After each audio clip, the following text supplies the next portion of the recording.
What if young Draper gets hold of my man, Draper? Well, that's why Finlayson, who was spoken about, has become so important. He gives him a little bit of a chop out. But it is big. I mean, we're getting down the business end, boys. We're in the round 10. It's a 17-game season, so you can't. They've got one up their sleeve. They've got to make it play. What are your final thoughts? I just want to see the Bombers at their absolute best, because so far they've been up and down like a yo-yo. Their wins, average winning margin of 8 points, so they've had some good stuff. But when they lose, they get smashed. Average losing margin of 35 points. So who are you, Bombers? We want to see an identity emerge tonight against a good opposition. They'll bring the pressure tonight, Gaz, but I don't think they've got enough to kick a winning score. That's the problem. Well, we'll find out very shortly. The bounce to the board is a massive game. It's 10th versus 8. It is the Essendon Footy Club against the GWS Giants. Let's get it on. GWS as well. Looking forward to seeing how they play tonight, Bruce, what they come with the Bombers. It's time now. They've got to act. They've got to get their season together. Well, this festival's rolling along so quickly. You can lose a season in 2.5 weeks, and that's where I reckon they sit right now. Yep. They have to stand up tonight, and the Giants, I feel like they're ready to get that momentum that might take them up the ladder. It's a big night for both clubs, and, well, intriguing. Draper and Mumford, eh? One kid playing his second, and Mummy at 34 years of age, and they're going to get it going on a big Friday night at Metricon in a different world, isn't it? Season 2020, but we're loving it. And there's Shill. He used to play for the other mob. That's not unusual these days. Everything else is. Williams has kicked forward. That's a good start to Cameron, who's within range, I would have thought. Yep, I agree. Just goes to that quick handball out of the middle. You just got to hit your targets. He's interesting, Duck Cameron. He hasn't quite exploded this year, has he? He's going okay. He hasn't quite exploded. He hasn't, and he's got an interesting matchup in Francis. Yes, athletically, he's up for it, but it's a big job to get him. That ball not going to come back, is it? So a minus score. I think Francis is a natural footballer. He reads the ball really well. I'm just not sure that he's athletic enough to go with the Jeremy Cameron. Out of the box quickly then was Cameron. Here's Ridley. He's a real player for the Bombers. Townsend. Snelling was there, and there is the debutant.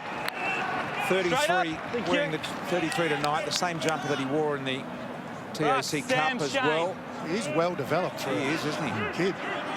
Look forward to it. They're just ready to play when they come and play now, aren't they? Yep. First game or not, they're ready to go. They actually have an effect. It used to take players 20 games to have an effect on a game, didn't it? Yeah, absolutely it did. Well, it's kids coming in playing against other kids now. Yep. Here's Kelly, the superstar. Deep ball to the pocket, almost out of bounds on the full. Helped over there by Ridley. And you have a look at the free kick here. As soon as they see the jumper, see just a little pull of the jumper, you could let that go, by the way. That's very Tiggy Touchwood, especially when you've got a big guy like Mummy. But so Finlayson against Draper. He's going to be tired at the end of the night, Draper. We know that. Merritt, McGrath, BT, we're going to have to call those names a lot tonight for the Bombers to have a chance, I think. Williams gets it back. Haynes involved. Core went to ground. Back to Williams. They're a better team when he is in the side. Here's Hopper. They are indeed. His first came back last week, Bruce. Hopper goes forward. Zerk Thatcher there. McGrath had a really good game last week. He's had a good year so far, Kelly. And let's not forget that the Bombers, after all, are 5-3, and they're one game short, missing that game against Melbourne, of course. Johnny Worsfold, his 99th game as Essendon coach tonight. 44 wins, 54 losses there for Woosha. High contact, GWS. Oh, there, Andrew. GWS ball here at half-back. So O'Halloran, first good look at how he kicks the footy, boys. So he sets it up to about 15 metres from goal. Taranto was the target. So downfield. No need for it. Downfield. Your shot. So Merritt McGrath, we are calling them a fair bit early, aren't we? So hopefully we get them in the front half. There's Mummy, who's been doing that for a long time, hasn't he? 130 kilos. Bang. Spot on. Boy, oh boy. Lucky he didn't get him high. Oh, good sportsmanship. Look at Merritt. Good stuff. So Essendon get it past that centre, and there is Mummy. Smith against the old mob as well. Ball squeezes out. Gee, that's clever by Kelly, and Hopper rolls it out. Just a quick one on McGrath. And we'll have a look at this first. But a quick one on McGrath. He averages 23. The most he's had is 25. I reckon that says everything about him. Yeah. Week in, week out. They're consistent. Yep, 25 3 times in the last month, Bruce, for McGrath. Opportunity taken over the boundary line here. This occasion is Caldwell. So centre wing, neutral territory here. Players just feeling each other out at the moment. Parrish and Caldwell. Mumford and Draper. Mumford to the front. Parrish went without it. Good quick hands. Caldwell to Kelly. Around the corner here. Opportunity Ridley. Couldn't handle the ball cleanly the first gamer. Still looking for a touch of the footy. A good touch. We'll have another throw in. His great mate Lockie Scholl, BT, and Duck play for Adelaide this week. Made his debut. They played together at St Bernard's. So it's been a good week for the school. Brett Scholl's, Halloran and Scholl. Brett Scholl's son. Yeah, it's a great name in footy, Duck, isn't it? Great North Melbourne name, although they all left except for one. That happens, Duck. Yep. Parrish. And that one squeezing over the line. So a rather sedate start, BT, isn't it? Yeah. I think you're right. They're just sort of feeling their way, aren't they? Yep, indeed they are. Abby, what about the conditions there in terms of, we've seen a lot of moisture up there. Is it the same tonight? Not back into play. Come back to Abby in a moment when we get an opportunity. Francis here. Paddled forward there by Jeremy Cameron.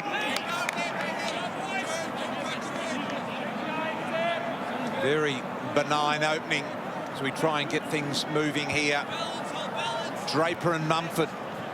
Mumford again, the front. Oh, he got a whack right in the mush there from Draper, and no apologies or helping each other up then.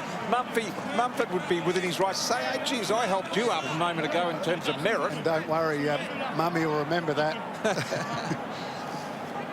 Accidental. He's a tough hombre, Mummy. We know all that. So Taranto off the ground. Front was Himmelberg, Daniels out wide to Whitfield.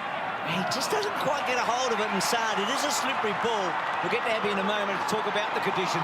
Shaw, good stuff there by Guelphy. Or rather, McKenna, I should say. McKenna, lovely to have you back. Good kick too, and gets to Stewart in a scoring position, perhaps. He rushes it a bit, wants to get it down quickly.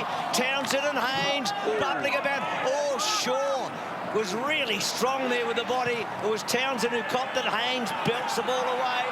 Sard slips through. Can he get it back? He does. Merritt can go bang. He doesn't go bang, and it slips through for a behind. Abby, what are the conditions like after all of that? Yeah, there's been a lot of rain on the Gold Coast over the last 24 hours, and a big, heavy one at about 5 o'clock this afternoon. So quite dewy underfoot, and you just have a look at that replay with Jacob Townsend. He's still down in the hands of the trainers now, so I'll keep an eye on that one. And he's entitled to attack the footy like that.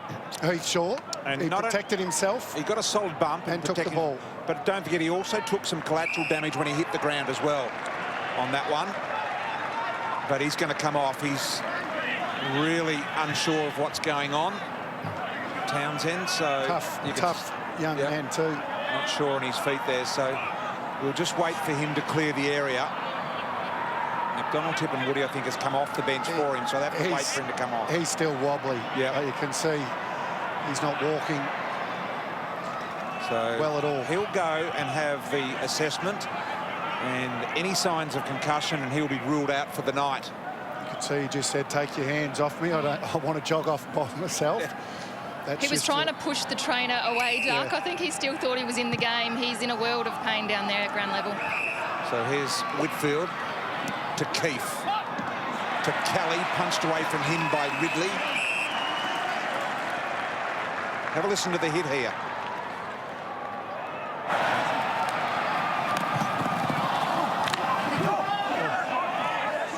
It's just a thud, isn't it? That's why it's still, I believe, the toughest game in the world, because you can have accidental contact exactly like that while you're going for the footy. So Francis put a shiver up in your back listening to it, didn't it? Yeah. Kick to Smith. Glad I'm sitting up here, Bruce. Yeah, well, Think about me, Duck.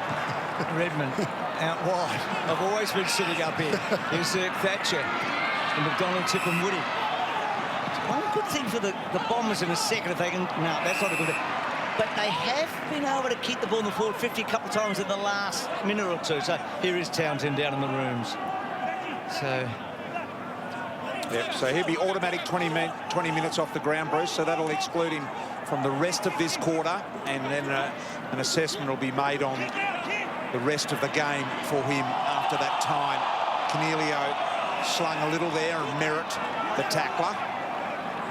So as Bruce said, needs to be involved a lot today, Merritt. Some strong, solid tackles that are sticking tonight. Backing out this way. Eyes up, guys. And another one of them. It comes down to Taranto. Shield.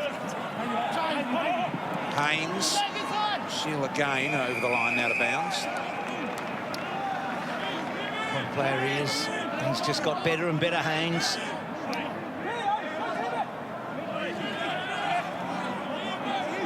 So Essendon. It's been down the other end for most of the first bit of the match, but now down their end and showing some good signs. McKernan. Ball gets to the back. Guelphy couldn't put a tackle on Ash, so they get out the Giants. GWS. Pushed him in the back. Thank you. So Hurley unhappy. That's a good matchup, Himmelberg-Hurley, isn't it? And veteran against the younger player, but both physically still pretty much at their peak. Kelly goes back inboard. And Himmelberg's got some real speed, Bruce. He is a duck. He is quick. He's powerful as well, isn't he? That power to go with it. Here's Haynes. Goes wide, finds Davis. Centre wing. Demanding the footy on the inside is Ash. One who demands, receives, and now a drilling ball forward. Himmelberg. Perhaps a little nudge, but Ridley takes the mark. And the umpire happy to proceed with that decision, Lee Fisher. I mentioned Simon Meredith umpiring, but not tonight. It's Sean Ryan. Hold out. Short ball finds Hurley. So this is a really careful opening by both sides here tonight. Davis will get a free there. Push. Stewart with a push. Push, Essendon. Push. And that's the one, that's that slow ball movement that you spoke about, BT, before the game, just down the line. Yep. So you heard the call. Redmond gets it and then has to sort of mongrel the ball forward, and Haynes, you're not going to get around him in that position. So is McKenna up the ground a bit? And yes. Bruce, that's interesting that he is forward. I think he's being a defensive forward. Because I'm told that is a lot of the dispute with him in Essendon, is that he wants to play forward and hasn't been able to because they like him and prefer him on the half-back line for obvious reasons. He's good at it, but he's always wanted to play forward. Well, let's see if he can bring something to the table there tonight. We know what skill he's got, so good intel there, BT. Because the first time I called Guelphy earlier, I just didn't expect McKenna to be half-forward flank. So he's got that different role tonight. McKernan, and well done by Ward. An important night for Ward. The body hasn't been as durable, has it, the last couple of years. He needs a good stretch. We know just how great he's been and how great he still can be. Taranto to Hopper, and that's out of bounds on the full. I reckon right now, the Bombers would take this first quarter because they're very much in the game. They've had a lot of the ball in their back 50, and the Giants haven't really scored. Abby? Yeah, just on that, Bruce, Essendon's pressure looks very good early, a vast improvement on that opening term last week against Brisbane. They just need to be able to sustain that higher level of pressure and intensity for longer, but it's a good start by them now. No, fair call, Abby. So Redmond belting forward, and the Irishman out, marked by the veteran. See, what a career, eh, Heath Shaw? What a career. Yep, he has been a fantastic stalwart. 318th game, Bruce, and needs one more just to go in the top 50 of all-time players in the competition. What a feat that is. For sure, to be able to achieve that. Here's an opportunity with Himmelberg over the top. He's okay. No goals. We've had 13 minutes of footy already. Heavy rain before today's game, and this ground here at Metricon really holding up well with all of the footy that's been through it over the last few weeks, in fact, for the year. Parrish, Zirk Thatcher didn't want to keep going. They looked very reticent to attack. And surprise, kick is good once again. Here we go. This slow movement, this non-desire to want to come into this position very often. We run around the corner here to Redmond. Redmond now, wide. Look at all the GWS players getting forward of the footy. Merritt's got to go. That's his natural instinct. High ball. Stewart went up, couldn't quite reel it in. Went hard, did Ward. Taranto flicked it out. Lovely little handball. Out of trouble here, GWS. Perryman to Taranto to Haynes. Is that out on the full? It is. So the Bombers to come back in. Gee, Francis a moment ago. Merritt. If Francis had shepherded Merritt, and Merritt would have been away, but he didn't. He was running for the handball, and Merritt then couldn't really penetrate like he would have. Throw it in. Already you can see what the Bombers are trying to do. Generally, they're about 1-to-1 kick-handball ratio. Now they're 28 kicks to 8 handballs. So clearly there's a plan coming in to kick the ball more. And conditions like tonight, Duck, as well, to go with all of that. So Draper didn't really make quite enough of that. Finlayson, Snelling, tackled by both Corwell and Finlayson, and another stoppage. So, BT, can you spark it up a bit? Let's go. Let's see what Lee Fisher can do with this ball up. Draper in front. Good flick to Parrish, but Kelly wearing him like a glove, making sure that footy doesn't come out. Tight. Sam, Jeremy, over here. Tight opening. Who can find the gap? Draper. Finlayson there as well. Smith. Umpire desperate to blow the whistle. He gave it a short 15. Here's Francis. Duck just mentioned him a moment ago. A half back, and they're really into this take your time, go slow. And Thatcher now over to Saad. There's a man that likes to run. Zaharakis back to Saad. Saad, a long ball. McDonald, Tip and Woody getting back. Keith and McDonald, Tip and Woody clips it through for a behind. No, you and he was armed, you've got the football. What you talked about earlier, BG. That's what we want to see tonight from the Bombers, isn't it? That's the way they can be dangerous. Can they keep the ball in? And that's a good mark by Whitfield, and they're out here because a couple of Bombers went for the mark, and Hopper gets it from Perryman. He wants to draw them through. Does to Langdon. Good kick down the line. So they quickly got out there. Himmelberg. Ducks talked about his athleticism, his speed. He, Finlayson and Cameron are a fascinating forward line, aren't they? They can really be a little hot or cold, but when they're on, they are decisive and destructive, and that's the cold, Cameron. Well, when they're marking the footy, they can be so powerful, look so obviously can score quickly, BT, but it's keeping the ball inside their forward part of the ground. That's certainly not their strength, unlike other teams. Get an update on Townsend shortly from Abbey and find out where he's at. Here's Kelly, McGrath, Hopper, Draper, good tackle, dispossessing tackle it was. Now inside here, shot at goal. I think it was from Perryman. Perryman Duck. Yep. Perryman Duck, yep. 2 behinds here. He led the Coleman. That might be a trivia question, I reckon, at the end of the year.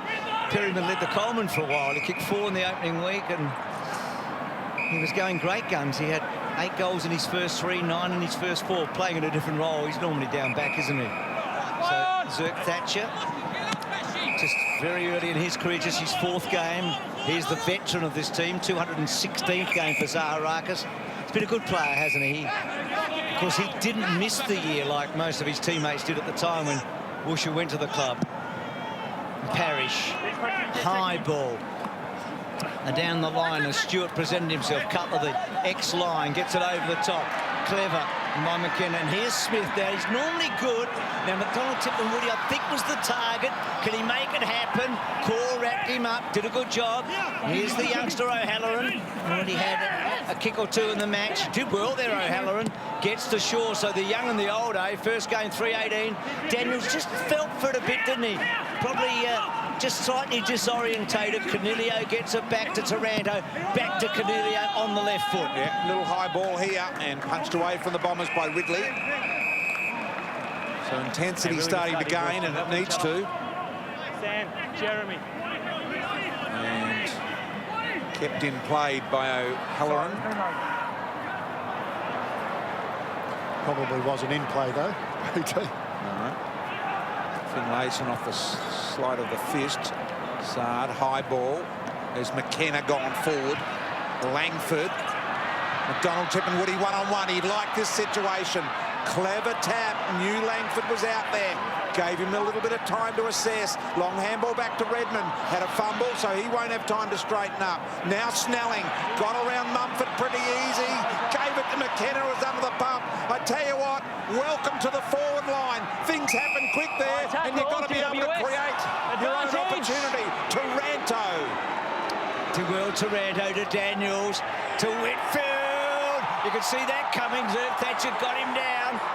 And then got it out well. He played it well to Ridley. Lovely hands to Sard, to Merritt. This is better. Merritt to full forward. McKernan and Keith. And just on Keith for a minute, Doug. Oh, we'll have a look at this one. Have a look. He saw Whitfield for a mile. I've liked Keith. I don't know about you, Doug. No, I do. I mentioned him last week. He's doing a job down there. Doesn't get a lot of the footy, Bruce, but what he does do is he brings the ball to ground, does all the basics. Push out. And holding up an end, isn't he? He's a good stopper. Absolutely. Mumford with the free here. Zach Williams wanting the footy and going to get it. Neat little ball. Straight up the eye, little. Finds Ash. So really intrigued by the McKenna forward activity. Shaw, very wide. Haynes. Just a star in the GWS lineup. And GWS not willing to exactly go quick either at the moment as Langdon and Guelphy fight for the footy. No winner. Zaharakis comes on. And another stoppage here. Curtis Du Bois. To get it underway. Mumford. Draper behind. Knocked down Cornelio. Beautiful rhythmic running there. High footy. Essendon, Zirk Thatcher. There you go. Mark's back here, Jeremy. Time back on. So, holding in the marking contest. We see so many free kicks in that area, don't we? But the Bombers, as we said earlier, I reckon that they wouldn't take the fact they haven't kicked a goal. That's not what they want to be doing. But is this two sides, Bruce, trying not to lose the game rather than trying to win it? Well, it's Neither are far too trying early to be even thinking like that, isn't it? Neither are trying to win right now. No, they aren't they? So, Abby, what's the latest with Jacob Townsend? Yeah, he's just resurfaced from the rooms, guys, sitting on the bench with the tracksuit top on. So, unfortunately, it looks like his night is certainly done. Thanks for that, and bad luck for the journeyman, isn't he? Started his career as a Giant, premiership player at Richmond, and now back with the Bombers. Merritt. McGrath. You heard the umpires call Mumford clever. Williams. Looking forward to him getting back into form if he's not already. Sard around the corner. Zaharakis ran into another tackle. Gee, the tackles have been strong in this game. And Cornelio's got him. Gee, was there any prior opportunity there? Straight up. Looked like he met him solid. Let's have a look at this. No. Umpire may be saying the fact he put the arm up to protect himself was the fact that he had prior opportunity. But, gee, barely got it up, I reckon. So GWS searching kick. Finlayson had it knocked away by 2. You want a fish? Ridley and Guelphy there. So let's have another look at this. I agree with the pride. Not a lot there. Did put the arm up, but it's then the attempt to try and get it out, whereas he just laid there. Got to attempt to try to hit the ball out. That's what the umpires will say, BT. Both arms pinned and the ball chiselled up under his chin. I'm just telling you what the umpires and the AFL will tell you. Oh, you've turned very official on us. McGrath to Merritt. And out of that, even a bigger mistake, I reckon, was Smith handballing the ball to him, because Smith had time to move and penetrate. Yeah, it happens just far too often. Players giving the ball to other players under more pressure than what they're under. Yep. So that lack of vision, I reckon, by Smith. But gee, it was a fast call, wasn't it? So Ward. So BT, a goalless opening term. Amazing, absolutely amazing, Bruce. So this is amazing. I don't think... Oh, it's just... I look at that and I go, which team really took... I don't think there was one risk by either side taken in that first quarter. Well, things are going to change, BT. You just strap yourself in. This is going to get a whole lot better than that. First time since 2012 in a goalless first quarter. And what's happening here? Is that out in the full? We're just double-checking. It was really early. It went over the line really early. It was after. Yeah. I think that probably sums up the opening term. That'll do. We'll take a break. We'll be back.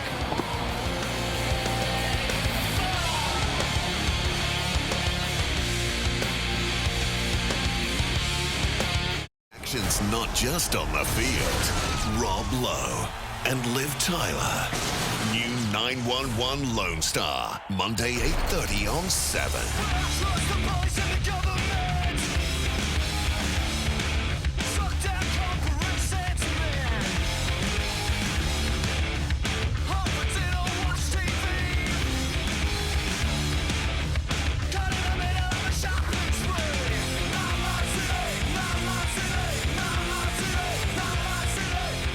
So a quarter of big hits. Townsend out for the match. We saw that. We saw Merritt earlier with a big mummy. But it's a statistician's delight. That's about all I could say about the opening term. They're going into a frenzy. It's 0-2 apiece. A goalless first term. Down to you, Abby. Zaka, what did you make of the opening term? It looks like you're really trying to play that surge style of footy, just get it forward at all costs. Yeah, it's still a bit wet. Obviously doesn't look that probably on TV, but still a bit wet out there. So it's just been really contest to contest, kind of centre half forward to centre half back. So there's a lot of pressure in there. They're obviously a great contested team, so we're trying to match them in there, and hopefully the game opens up this quarter. And what was Woosh's message ahead of the second term? Yeah, I think just keep trying to surge it forward, trying to match them and beat them in the contest, and we kind of felt we had a few opportunities that we kind of just missed. So hopefully our ball movement improves this quarter and we get a few goals. Thanks for your time. Good luck. All right, thank you. Good positive outlook. I want a positive outlook from you, BT and Duck. Give us a Macca's moment from the opening term. There you go. Macca's, for me, the tackling. Well, if you're highlighting the tackling, the game's struggling. Yeah, that's right. Well, it is. But the tackles were good. They were solid. There was a lot of physicality, as we saw here. And, well, that's good, but it's not what should be highlighted. And that's the low light, Bruce. Jacob Townsend out with the concussion, so no good for him. And by the way, that was fair by Heath Shaw. He attacked the footy, had the footy in his hands, protected himself, and he was just in the wrong spot, Townsend. And he's a very tough young player too. He'll bounce back. So, opening moment of the second term. 15-5 clearances in the first quarter for the Giants. 4 of them to Canelio. They've dominated that area. Get it again here. Lovely, lovely kick from Cameron to Canelio, who started forward here. He did that a bit early in the season, didn't he? He struggled in a match that we did early in the year where he started forward. Well, all of their on-ballers, Bruce, Taranto 11, Kelly 10, and this guy, Canelio, about to have his 10th. So they had plenty of the ball. Just weren't able to put it on the scoreboard. He's a good goal kicker. Yep. He's had good goal-kicking seasons. And he's certainly within distance range. That's a lovely, lovely kick. Guys, the game has started.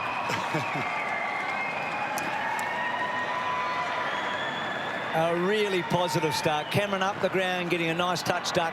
Lovely kick, and Canelio finishing it off. Well, there's our highlight package at half-time, Bruce, at this point. Not the tackles, but that centre clearance, and you're right. The thing about forwards like Cameron, they know what they like, and they like the ball moved quickly, and that's what he did. He got on with it. He's building a season, Canelio. He was under the spotlight. He's building a season, isn't he? So this is at least a very positive start for GWS here in this second quarter. Canelio getting on the end of this beautiful little kick here from Cameron. Plenty of space for him to kick it into work, and then sign of the cross there. Just getting himself ready to then finish in this manner. First goal of the game coming 2 minutes into the second quarter. Steve Canelio, Lee Fisher to get it started again back in the middle. Let's hope this is the first of many. In the cold centre circle, Draper beautifully elevated. And Hopper to get the free here. hold by McGrath. So Hopper looking for some running support. None there, so goes himself. High ball. Mumford should mark. Francis was able to pull him down. Sard, quick flick of the handball. Little lucky on the McGrath. McDonald, Tippin Woody. Good use. Here's McKenna. First clean bit of football for him. Forward. Neat little kick. Well done. Snelling to Zaharakis. Runs to 30 and goals. Look at that. 2 goals in 2 minutes. Let's start the game again.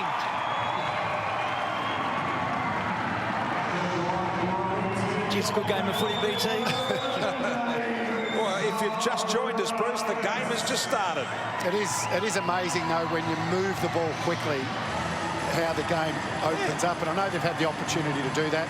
Cameron, obviously, for their goal at centre-half forward. And then on that occasion, it was just the run and dare from...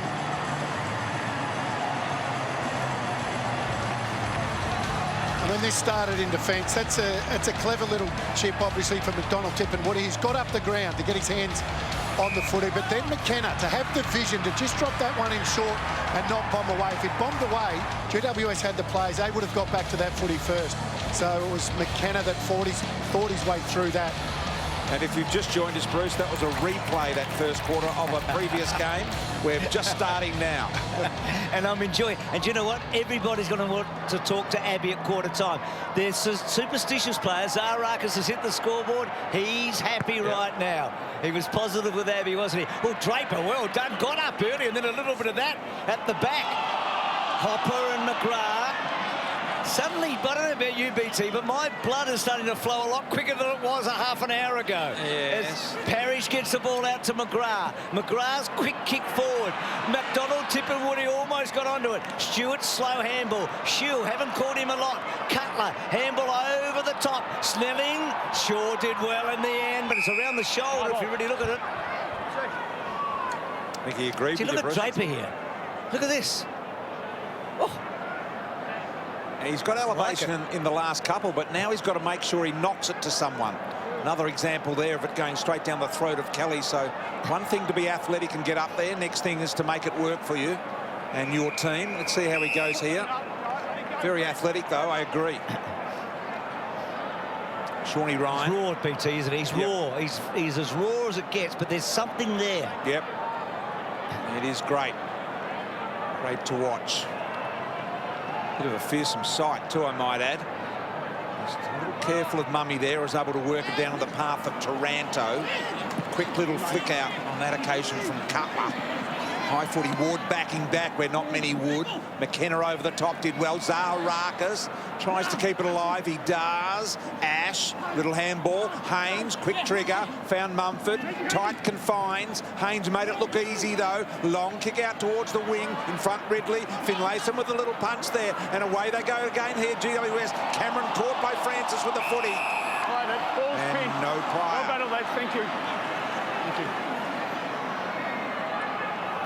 So the tempo's just increased out of sight, hasn't it? Seeing some good end-to-end stuff. Snelling, little squeezy one to fall forward. Shaw just read it too well on McKenna there. He's having a fine game, Heath Shaw. Haynes running hard and then doesn't really get it. More a helicopter, wasn't it? Asked a lot of O'Halloran, but they got the good bounce. Parrish probably a bit disappointed with his effort there. Daniels forward. Cornelio, good tackle on him, held him up. Daniels gets it back to Williams. Williams asks somebody to come forward. High one, buys some time and place. He's Thatcher, not sure what he was absolutely thinking there. And he took a heavy hit on the way down and a boundary throw in. So the youngster not all that well. Look at him go here. I guess he was just got completely disorientated, didn't he? Yeah, knocked the win out. Maybe got a little knock on the head there. Thank you, Jeremy. He's back up now. Have a look at that. You can see his head just hits the ground and he holds it immediately. There's Guelphy. And there also Perryman. Ward. McKernan carefully. Little handball out. Now it comes to Haynes. Back to Perryman. Searching kick inside 50. High ball. Finlayson trying to get rid of his man early behind the footy. Gee, he was made contact a long time before the ball got there. Francis intercepted on this occasion by Caldwell. Picked up here by Zerk Thatcher. comes to Cutler. Cutler decides to go up the middle. Can they make it and keep going here? Snelling wants to, looks sideways either way, and they just back off and go backwards to Ridley.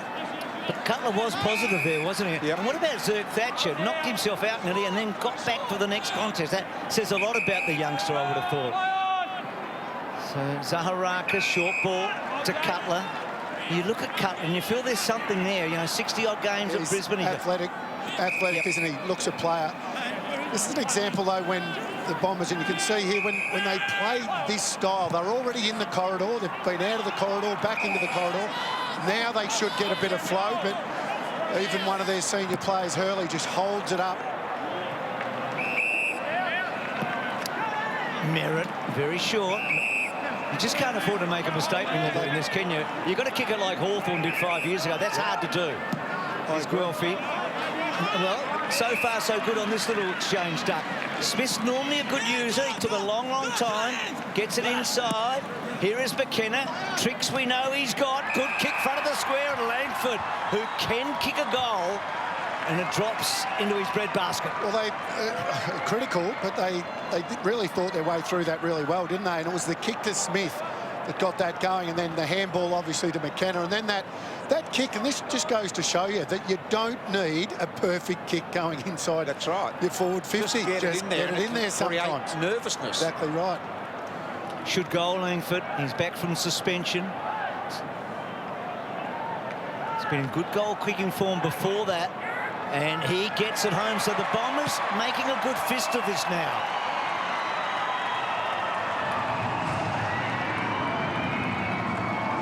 Look, there's a long way to go. And GWS are still favourites. But I think the one thing we got out of that first quarter was that Essendon were in a better spot than GWS with scores level. Because they had contained a team that had a lot of the ball in their forward 50, hadn't they, Doug? Yeah, I'd agree with that, Bruce. You're exactly right. But I'm very happy with the start of this quarter for the Bombers. Well thought through. Well, it was a brilliant finish of a set shot for Kyle Langford, but let's have another look at this head knock to Zerk Thatcher. He tried to make his way to the bench. He did get involved in a number of plays in that back line, but the doctor has assessed him on the boundary. And if you are just joining us, Jacob Townsend is out with concussion from the opening term, so hopefully no further concerns with Zerk Thatcher there. Yeah, let's hope that is not another concussion and perhaps just stunned. They are different things, I believe, so that'll be determined by the medical staff. So back in the middle. Du Bois gets it underway. McKernan into the ruck. Canelio tackled by McDonald. Tippenwoody got into the back, so free to go GWS way here. Canelio back to Whitfield. Whitfield on the left. He got net solidly after he got rid of it, and that's a down the field free. 2 frees against McDonald, Tippenwoody. Yep, so the first gamer, O'Halloran, will kick sideways here. And now Haynes from 55 out. A deep searching ball. Himmelberg high up the back door. Langford with the rush behind. This is the second one. Tipper just a little bit late. He just needs re-radaring, Tipper, doesn't he? He just needs a little fine-tuning, I think, don't you? Yeah, we got up the ground. He had that early touch in this quarter that got nice them touch. Yeah, that got them that goal, and then gone into the middle now. So clearly that's what they're trying to do. Just get his hands on the footy. He's just not in with rhythm with the match and with himself, I think, this season in many ways, and particularly in the last 2 or 3 weeks. So McKernan front spot. He's going to have to do a lot of the ruck work, we know. Did OK. Snelling was looking for it. Zaharakis. Good tackle on him from Taranto.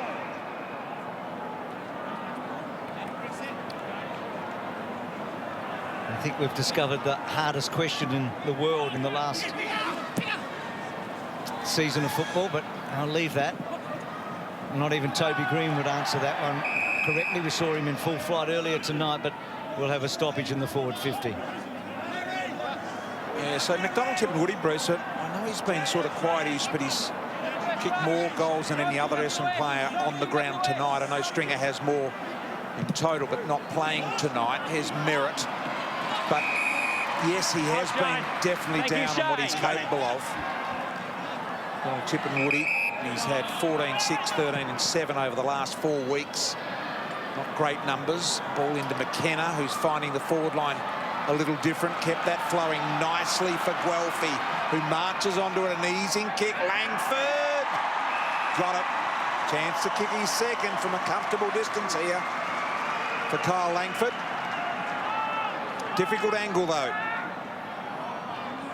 For 3 in a row for the Bombers. An unexpected 3 in the row, I've got to say. Well, he hit the last one nicely, didn't he? So that should give him a lot of confidence from here. He is a nice kick of the footy. Yep. Looks like he kicks it pretty arrow straight, doesn't he? Yep. Makes really good connection with it. Seems to hold its line. See what he can do from here. Langford, no running around, just a straight drop punt, and that looks pretty good as well. Gee, it's beautiful. Absolutely magnificent. Langford has kicked 2 in a row. Bombers have kicked 3 in a row. Fans are delighted. And all of a sudden, after a goalless first quarter, the Bombers are away. And we're seeing some scoring, and all of a sudden they look good. And another shining light and example why you don't take a player off after he kicks a goal. Yeah. Because they can string a few together. Yeah. Confidence.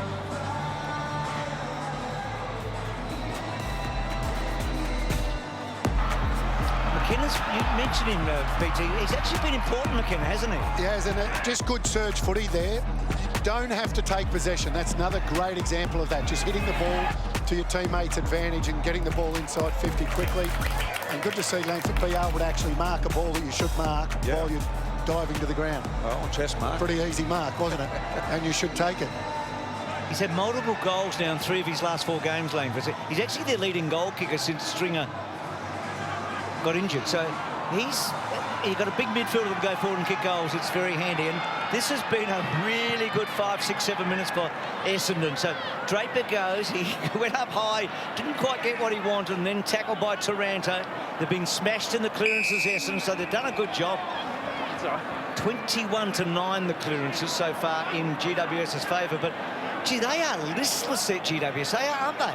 They are listless. They haven't come out nearly as well as Essendon. I know they got that opening goal, but with Cornelio. So the high ball from Langdon, pushed off at Himmelberg a bit too easily. Ridley stood up in the tackle.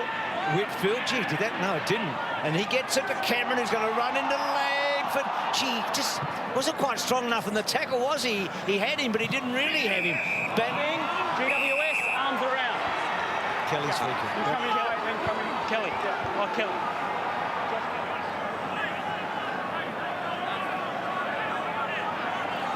Talk about really nice kicks of the footy.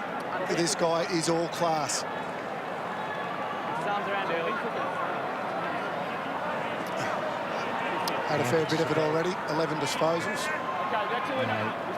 He's a smooth motor car, isn't he? He's got a beautiful style. He averages a goal a game against the Bombers, which is a fair bit up on his career average. And oh, gee, I couldn't quite get it back.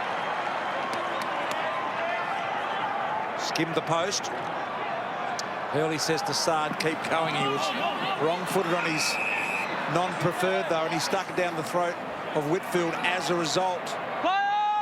Normally likes to charge on his left. Whitfield now into the pocket. 1 on 3 here. Always going to be a tough task for Zach Langdon. They mobbed him as they realised the ball was going to the pocket. And he'll throw it back into play. 20-10. 16 minutes expired, 7 left in the quarter. Redmond does the ruck work, knocks it down. Francis took him on, tried to bust the Langdon tackle. McGrath got the handball out the back door to Snelling. Snelling through 1, got the second. Gee, it was a funny little handball to Shield, wasn't it? Might have been a throw. Smith to Francis. He was upended by Kelly as he went to kick it as well. And a flick over by Cameron might be deliberate, and it is, says umpire Sean Ryan. Yeah, fair call then, BT. Just thinking a moment ago, Duck, you'd love Toby Green if you're the Giants right now with those forward stoppages. They need a spark, and that's what he's been doing, isn't it? Yeah, it is. He's certainly their spark in that forward 50, but they've got to learn to do it without him. They're going to be without him for another couple of weeks at least. Sard to Merritt to Redmond. Redmond, untidy at times, but he gets the job done off, and good kick by Merritt. Thought McKernan was in a fair spot. Langford hurled. Throw it in. I think even the boundary umpire was waiting for the field umpire's whistle then, Bruce. I think I was looking for a hat-trick for Langford in the opening half. Well, you still might get it from this stoppage. Let's have a look. Draper, Finlayson, McDonald, Tip and Woody, just a little fumble. And as a result of the fumble, Shaw thought he was going to take possession. He fumbles, tackles, hasn't got the footy. It might be the payback for the one they missed. Langdon certainly there. Yep. I mean, they pay less in the ruck, don't they? And that was a grab of the jumper. It's a certain free kick. Have you seen the right hand? Yep.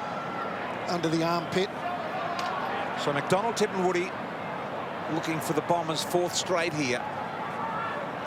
It's a remarkable turnaround. Well, he is a very good set shot, this guy. 3-1 this year. Not a big sample size, but he does kick it well and makes great connection. 4 in a row for the Bombers. That'll lift his confidence. Fans enjoying that. And as much as it is for the Bombers in kicking their 4 straight, I reckon that man there, McDonald, Tip and Woody, will really draw some strength out of that. Yeah, well, he's been involved in this quarter. As I said, the start of the quarter, he gave away a couple of free kicks, but he's in and around the ball, so he's in the contest. Again, put himself in the contest there.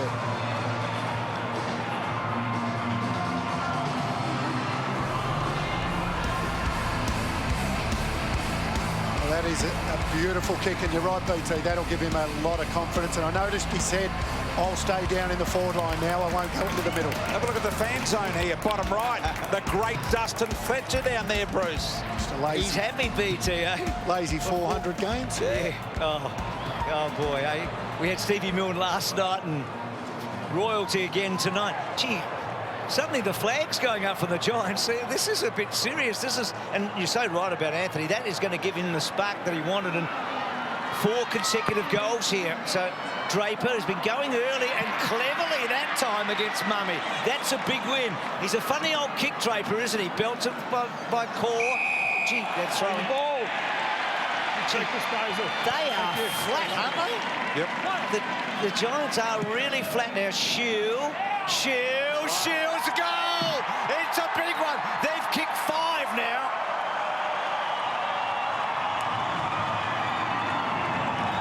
He doesn't kick it that far, BT, does he? Well, he did on that occasion. He got great altitude, Bruce.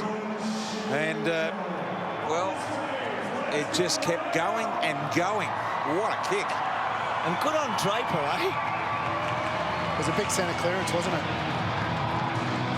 Been going early, as you said, in the call, and feigned to go early, and then got the clearance. That's a huge kick from Shield.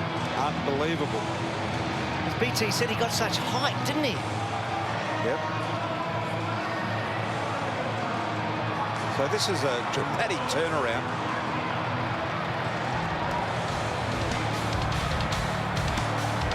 So look at this. Inside the square. So the Bombers have kicked goals at the 3-minute mark, the 8, the 13, the 18 and the 19. Have a listen to this. In the first quarter, 50 kicks, no goals. Second quarter, 30 kicks, 5 goals. At least we'll have some highlights at half-time. Yep. Other than tackling. They're building. Duck, they are building, and here they go again. Merritt out of the middle with a precision ball. McDonald, Tip and Woody trying to turn Shaw around. He made sure he didn't spin the wheels there, Shaw, because otherwise he might have been able to turn him upside down and inside out. So the Bombers looking dangerous. And turn the clearances around, haven't they, in the centre square? Been a big, big turnaround in this game. Back to Cutler, back to Zaharakis, about 40 metres from goal. McKernan had a good look, couldn't quite. McKenna had a little crack. Whitfield clever off the ground. Daniels was good. Canelio, that's a clever kick to Himmelberg. But they're on the back foot. Perryman, he wants the boundary line, Perryman. And the boundary throw in. Well, it's not a match-winning lead, BT, but it is substantial, and the Giants need to do something quickly. Yeah, 22 points in the context of the way scoring's been tonight. Mumford out the back. Can they start to get some rhythm here, the GWS? Because at the moment they are out of sync in this second quarter. Let it go. Let it go. Okay. Payne's been a dynamite player for GWS for some time now. Boundary umpire had to run a long way, no spare balls. Normally they're scattered an even distance around the fence here. Think about they're using about 16 or 17 balls in each game of footy these days because of the lack of crowds. Little handball from McGrath. Zaharakis gets rid of Redmer. In fact, Smith it was. Got it to Parrish. Parrish high ball offline. Getting right on top in the clearances, we've said a couple of times, dominating around the crunch part at the moment. So Core to Davis. They need something to happen, the Giants. Whitfield just off balance, but he's able to find Shaw. Normally constructive Shaw. Goes wide. Finlayson, there's a left footer. He turns it, Thatcher around. He's running, and not sure about that, and Hurley cut it off. And strange handball by Hurley to Saad. It was on his wrong side. He was always going to squeeze him up. Back to Shaw, and nothing right now is going right for the Giants. Yeah, as flat as attack. And Duck, we talked pre-match about this will be the start of their rise through the table. They want to do something pretty quickly, or they're going to be also rams. Oh, absolutely. And all above their shoulders at the moment. Bombers want this more. No question about that. There'll be some stern words spoken from their young leaders and also Leon Cameron at half-time. Taranto muscled it out. Deplorable. Daniels, spinning pirouette, found a gap where there wasn't one, fired away, missed to the right. Just 3 minutes remaining to the half here. So can they reduce this margin, or can Essendon continue on their merry way? It's been free-flowing a bit for them in this term. Hurley's long ball out. Hopper got down low. Himmelberg got a bit of purchase on it. Got it to a dangerous one. Saad was clever. He was clever to Hurley. Parrish had the short one. He decides not to go.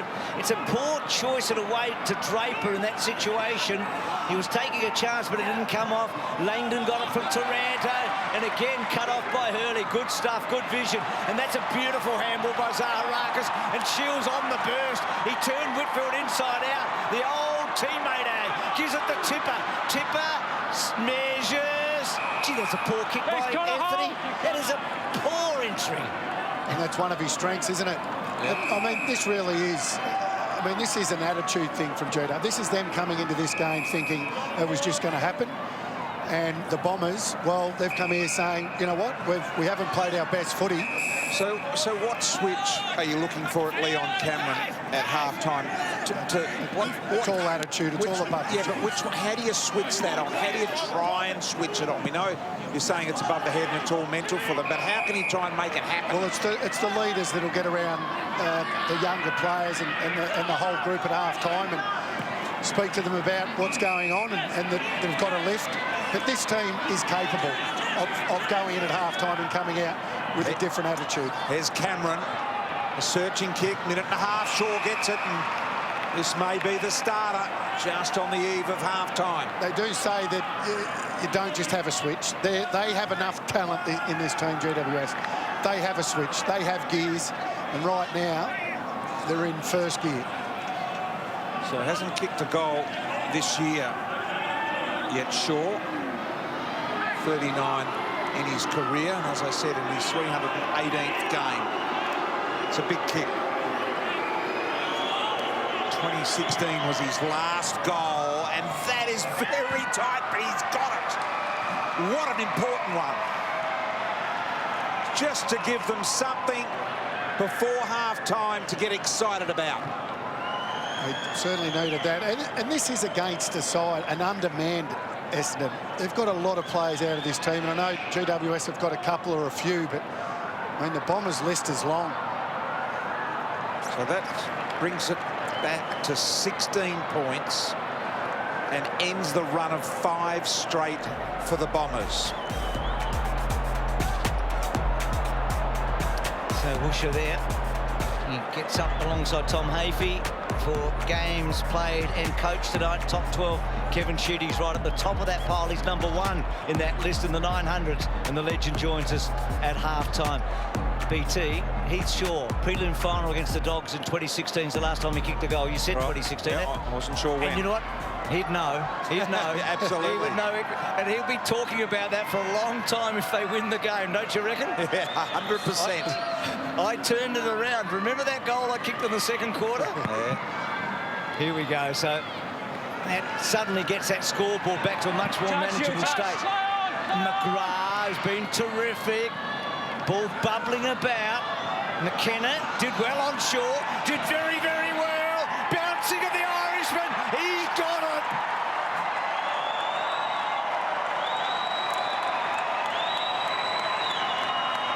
Hey, BT, you're going to get trouble hooking him out of the forward line now. Oh, he's wanted to go there ever since he arrived, Bruce, and he's finally got his opportunity tonight. Well, Heath might talk about the goal that he kicked, but he's now given one to McDonald, Tip and Woody and one to the Irishman, so he's given away two. Oh. Duck, you've all... Don't spoil a good story. Well, this is just pure athleticism from McKenna. Look at this. He's quick, he's agile, knows exactly what he's going to do. He's exciting, isn't he? Yeah, he is. And look, you can almost see him, Bruce, saying to the coaching staff, look, I can play as a forward. Look at me. I look like a forward and I celebrate like one too. Isn't he good hand to foot, guys? His ability to get the ball from hand to foot and away does it. Yeah. So with just 35 seconds remaining in this one, we've had 8 goals collectively kicked in the second quarter after a first quarter that netted 0. Amazing turnaround. Absolutely amazing. I wonder whether... No, something wasn't said at quarter time. They would have just happened automatically. Sean Ryan back in the middle here. An opportunity might have almost been a throw from Hopper. Cornelio, there's still time here for either side. Himmelberg rams it forward. One-on-one in the square here, picked up by the first gamer. O'Halloran gave the little handball off. Daniels through traffic again. Steps nicely. Ball to the advantage of Whitfield. Merritt did well. Didn't infringe, didn't give away the free. Might have just saved one. Parrish over to Snelling. Snelling to Draper. Essendon, be very careful. Just here. Be very careful. Clear it out now. Clear it out. Clear it out. Gee, bit of jumper, but what a first half he's played, Merritt. 19 disposals. And the Bombers have had quite a remarkable second quarter. Well, come to life in the second quarter. It was a goalless opening term, the first time since 2012. It's only happened 3 times in 20 years, boys. We sat through it. It was 2 points apiece. You thought, what were we going to get? But it's come to life. The Bombers have found their mojo, 6 goals to 2. They go in with a very handy lead at half-time. Yeah, they do. You could see both sides what they were trying to do in the first quarter, and it was dour, it was ugly.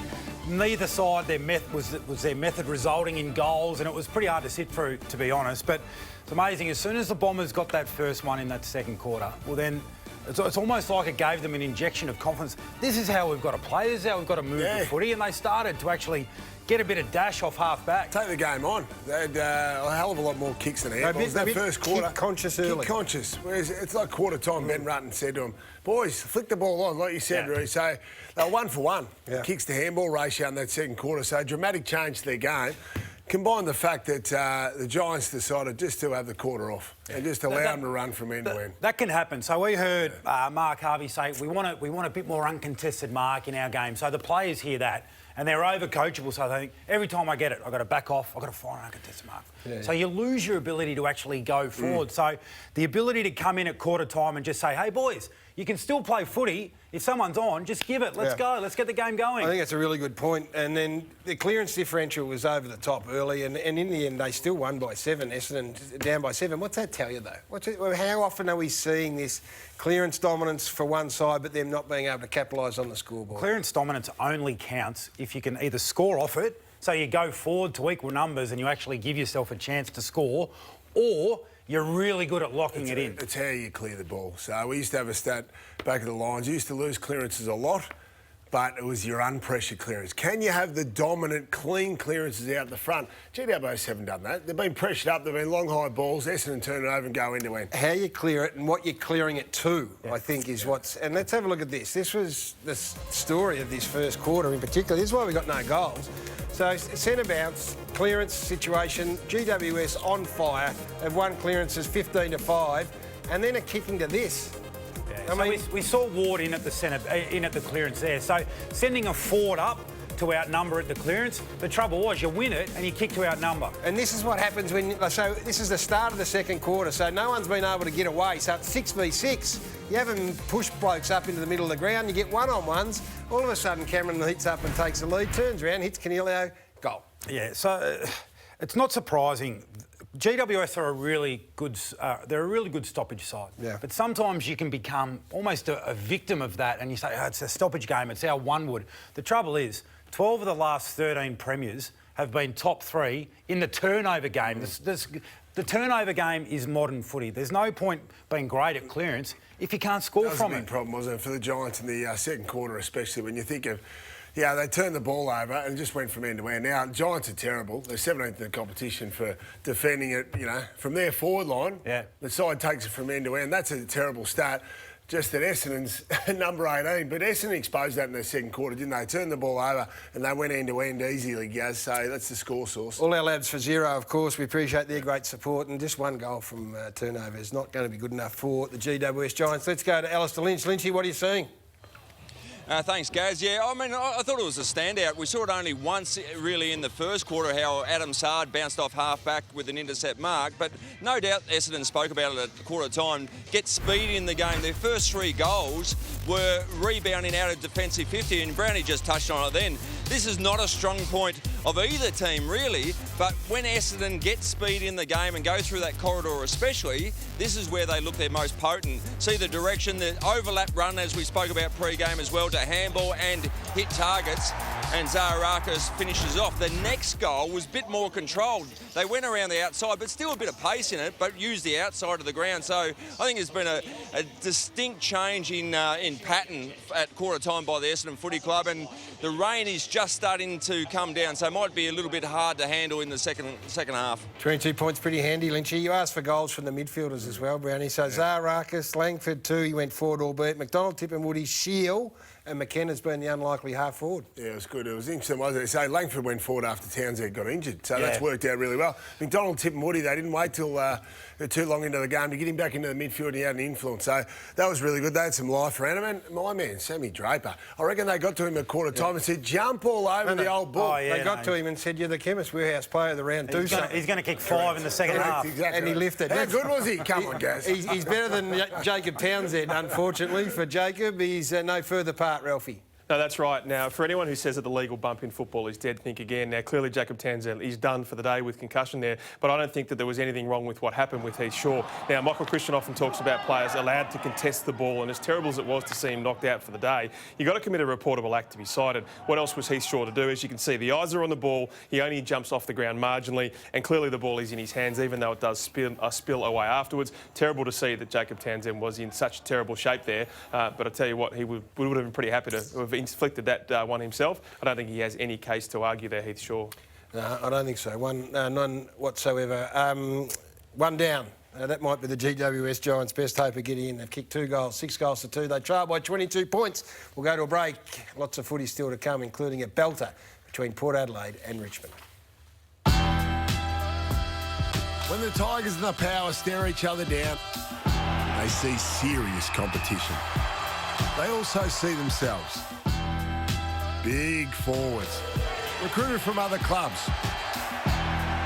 Crafty little blokes at their feet. Look at Robbie Gray, he knew exactly what to do. Star midfielders. Now Martin, he always does something good in this situation.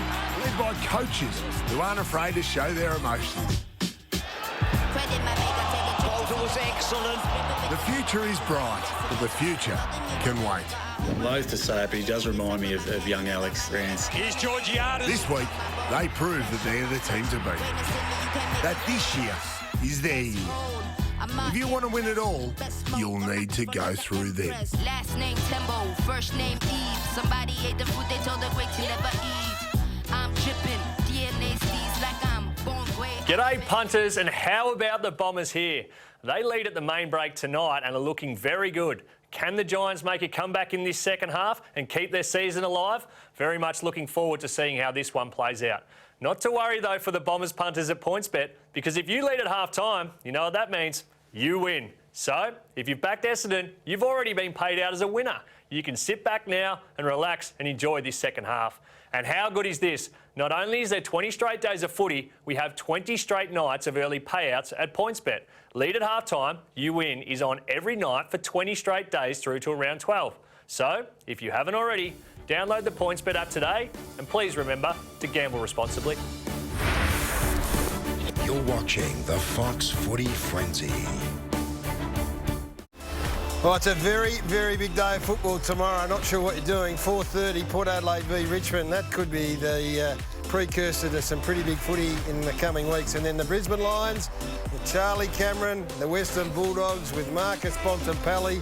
There's some star factor in that one as well. So that is a big Saturday of footy. The Footy Frenzy continues right here at Fox Footy. Got a little halftime version of Wreck-It Ralph. Ralphie. Yeah, we thought we had enough time to just sneak one in. So, guys, first question. You've had an hour now to percolate through and digest the 4-week tribunal suspension for Alex Neil-Bullen. What do you think, even if it's not consistent? Is it a significant statement? Yeah, well, the consistency clearly is lacking, but I applaud the decision, and I would rather a decision that errs more on the side of preventing other players going down that path than too light. So, you know, 4 might be a little excessive, but I'm more comfortable with that than the alternative. Brownie, do you feel upset for Alex Neil-Bullen? It's too given much. that's probably, you know, executing one to educate 1,000. Yeah, too much. I think the players are fully aware of what's going on. Yeah, the game's so fast these days, you can get caught in those situations easily. I think 4 weeks, definitely in a shortened season, is too much. I would have been happy with 3. I could accept that, but that's at the absolute maximum end.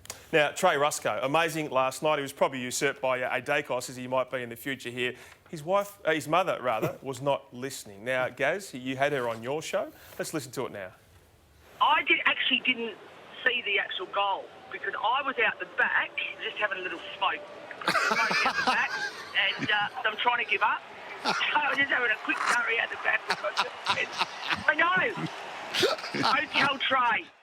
Now, we love Fiona. We think she might be on Gogglebox, I reckon, in the future. That might be an audition. What would you have done if your mum said, I missed your first goal, I was having a dart? Enjoy the dart, did you, Mum? Give him up. Give up the fag, surely, for the first goal. So, yeah, but she's been a hero, hasn't she? She would have seen the next 600 odd. No, don't worry about that. You've got them on replay there. Up for it, Brad. Hey, Gaz, it was a bit of a slog early on, but it's been a great game since then. Now, we saw 2 amazing games of football last night. If you were selecting a coach, how important is it that they would play a highly attractive style of football like Brett Ratton? And if someone like Ross Lyon was to audition again, would it count against him if a team was trying to select a coach? I don't think it would. I don't think it would count against Ross Lyon, but you play you cut your cloth to what you've got, basically. And that's why we get frustrated with the Giants at times, and we look at that as a 0-0 score in the first quarter, and we wonder whether they can be a bit more expansive. But I don't think it'd hold them back.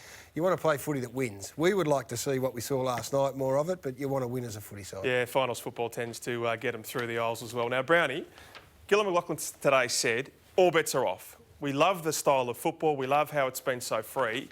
We could consider anything from this year into 2021. What would you like to see from this year's footy to next year? It's been a good trial, hasn't it, almost? So I've liked the festival of footy. So whether you could do something, a form of that during mid-year school holidays next year. I've never liked the bye over 3 weeks. So whether they maybe can compress some games and then say to the guys, the teams, we'll give you a 10-day break in there somehow, but not necessarily have a bye. But I have liked these compressed games. But if you do it, the footy frenzy, but you don't want to do it too much, otherwise it'll kill it. And obviously you still want the crowds back to the footy as well. So shortened quarters, the jury's still out. It's more palatable to watch. We can watch so much more football with the shortened quarters, but does it affect the style of the game, Rui? What do you think? Well, I'd like to see us go back to 20. I'm a bit of a traditionalist in that sense. I think we see the games break open, potentially a little bit more, less of the dour struggles, but... does it keep the games closer, though? Yeah, well, yeah, it does. It does, absolutely does, because we've seen the 25-minute on. That's when we see a little bit more score from teams, but... get it back. And I like the frenzy. The frenzy's been great. I still think that Friday doubleheader, you know, play a few games in Adelaide at 5:40 and then maybe an 8:20 game as well. I just think you've got to keep splitting the games up. Now, Nick, a tough one for you. Now, Taylor Walker is not playing great footy. He's on 197 games. Dermot Brereton said last night he's got hours of football left. You retired or maybe were, you know, moved into retirement. What's your advice given? It's a really tough decision and we've got to be sensitive to it. Yeah, well, he's contracted, isn't he? So, I mean, if he wants to play, I would... You know, would Adelaide be prepared to take that hit in the cap and move him on anyway? But you don't want to do too much damage to your brand and too much damage to your reputation. He's really struggling at the moment, Tex, and part of that is understandable because you're playing the toughest position in a side that is really struggling to win games and move the footy and do all of that sort of stuff. This is where you rely a lot on good people around you. Confidence. Yeah, because footballers are inherently... You know, confident, big egos. I can still do this. We think we could still be playing. So you need the people around you to say, I reckon it's time. So if he called you up, would you say that or not? Well, I'm not in his... Answer the question. I would say that, Yeah. And I think, you know what, I think he has been open to that fact as well. So, you know, I know it's a really emotional topic as well. So I wouldn't get a game for ball and reserves, by the way. But anyway, but we still think we can play AFL. He might just slot into a bit of a media role. And you know what? He's going to call it as he sees it as well. So there you go, guys. Like halftime, Wreck-It Ralph. Indeed. Very nice work by you. The Bombers are going beautifully. 22 points up. Saturday countdown, 3 o'clock start. Anthony's in charge. 3 big voices, big names. You'll get it all. Saturday countdown ahead of a big day of footy on Fox Footy.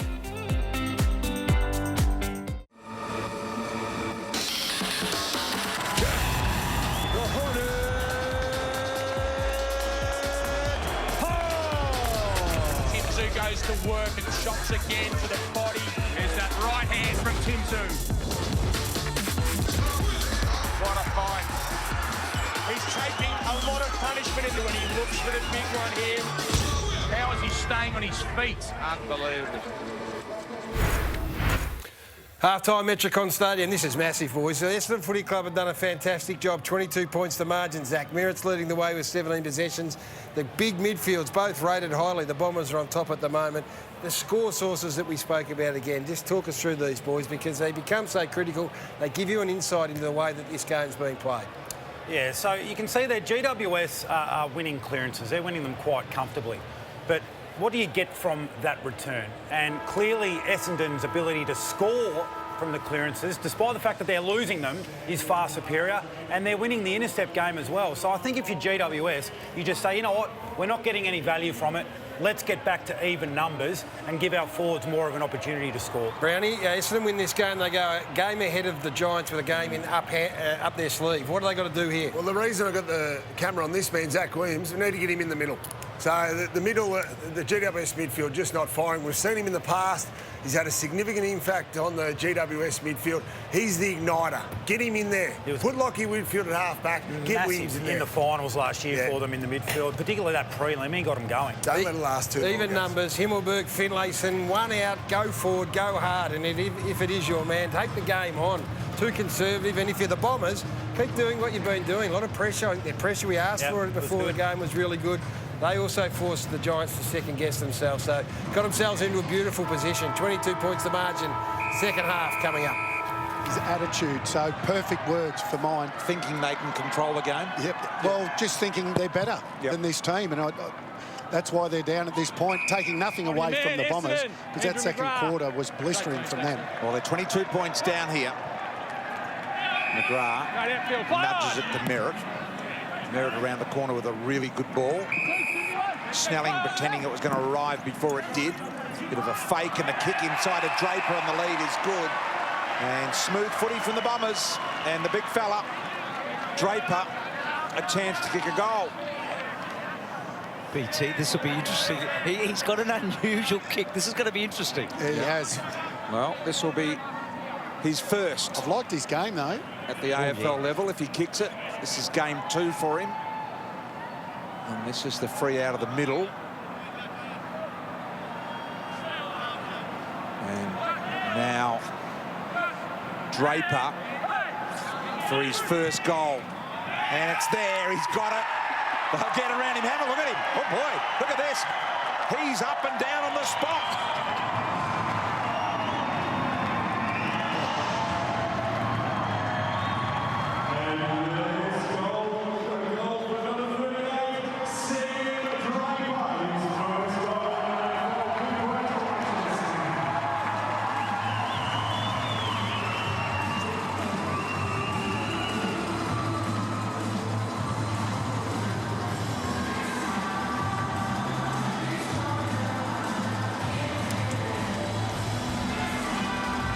nurse at home, Duck, didn't he? And have a look at this reaction, Wayne.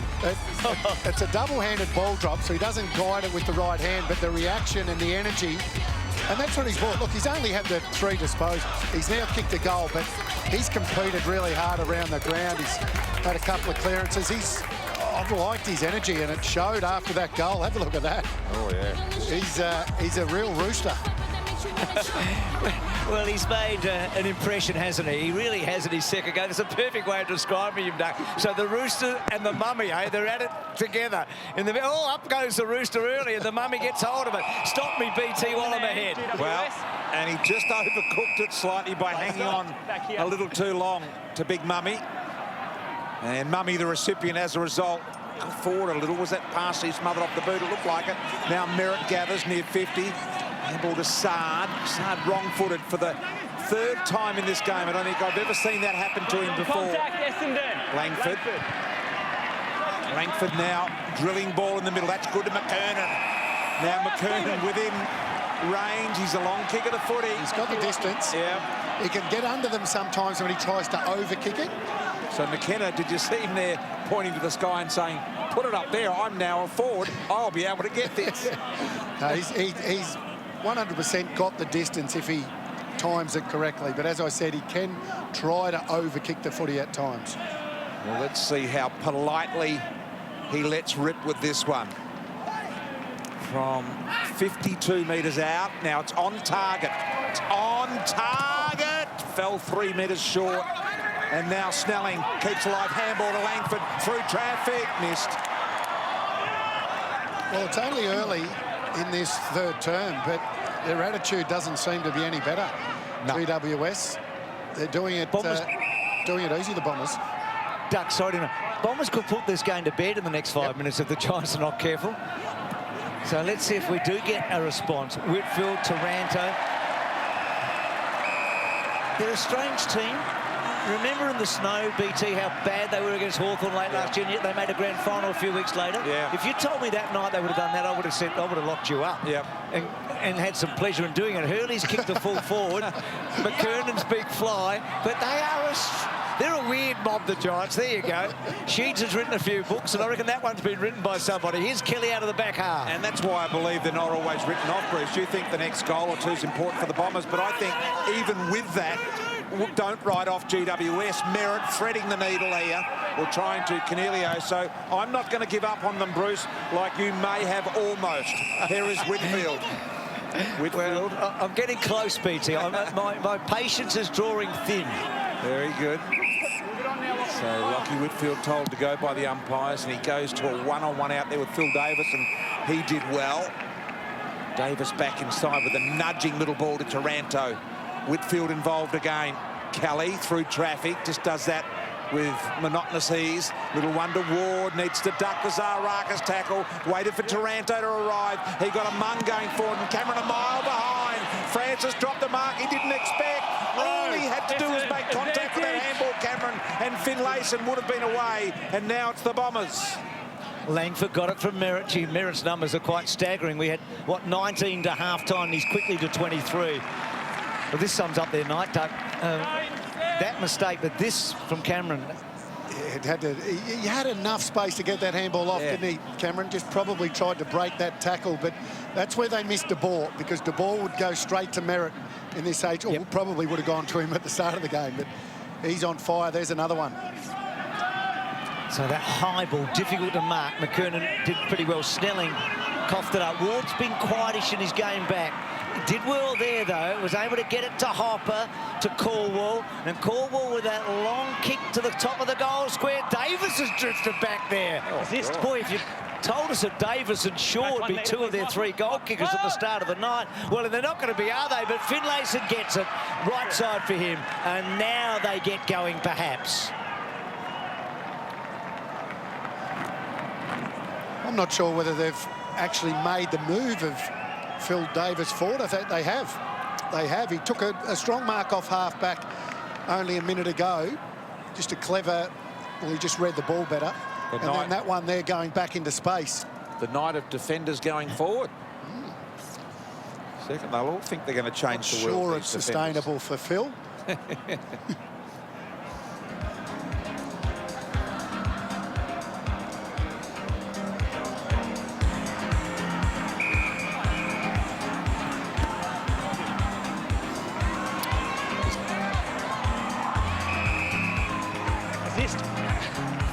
Davis with a brilliant mark.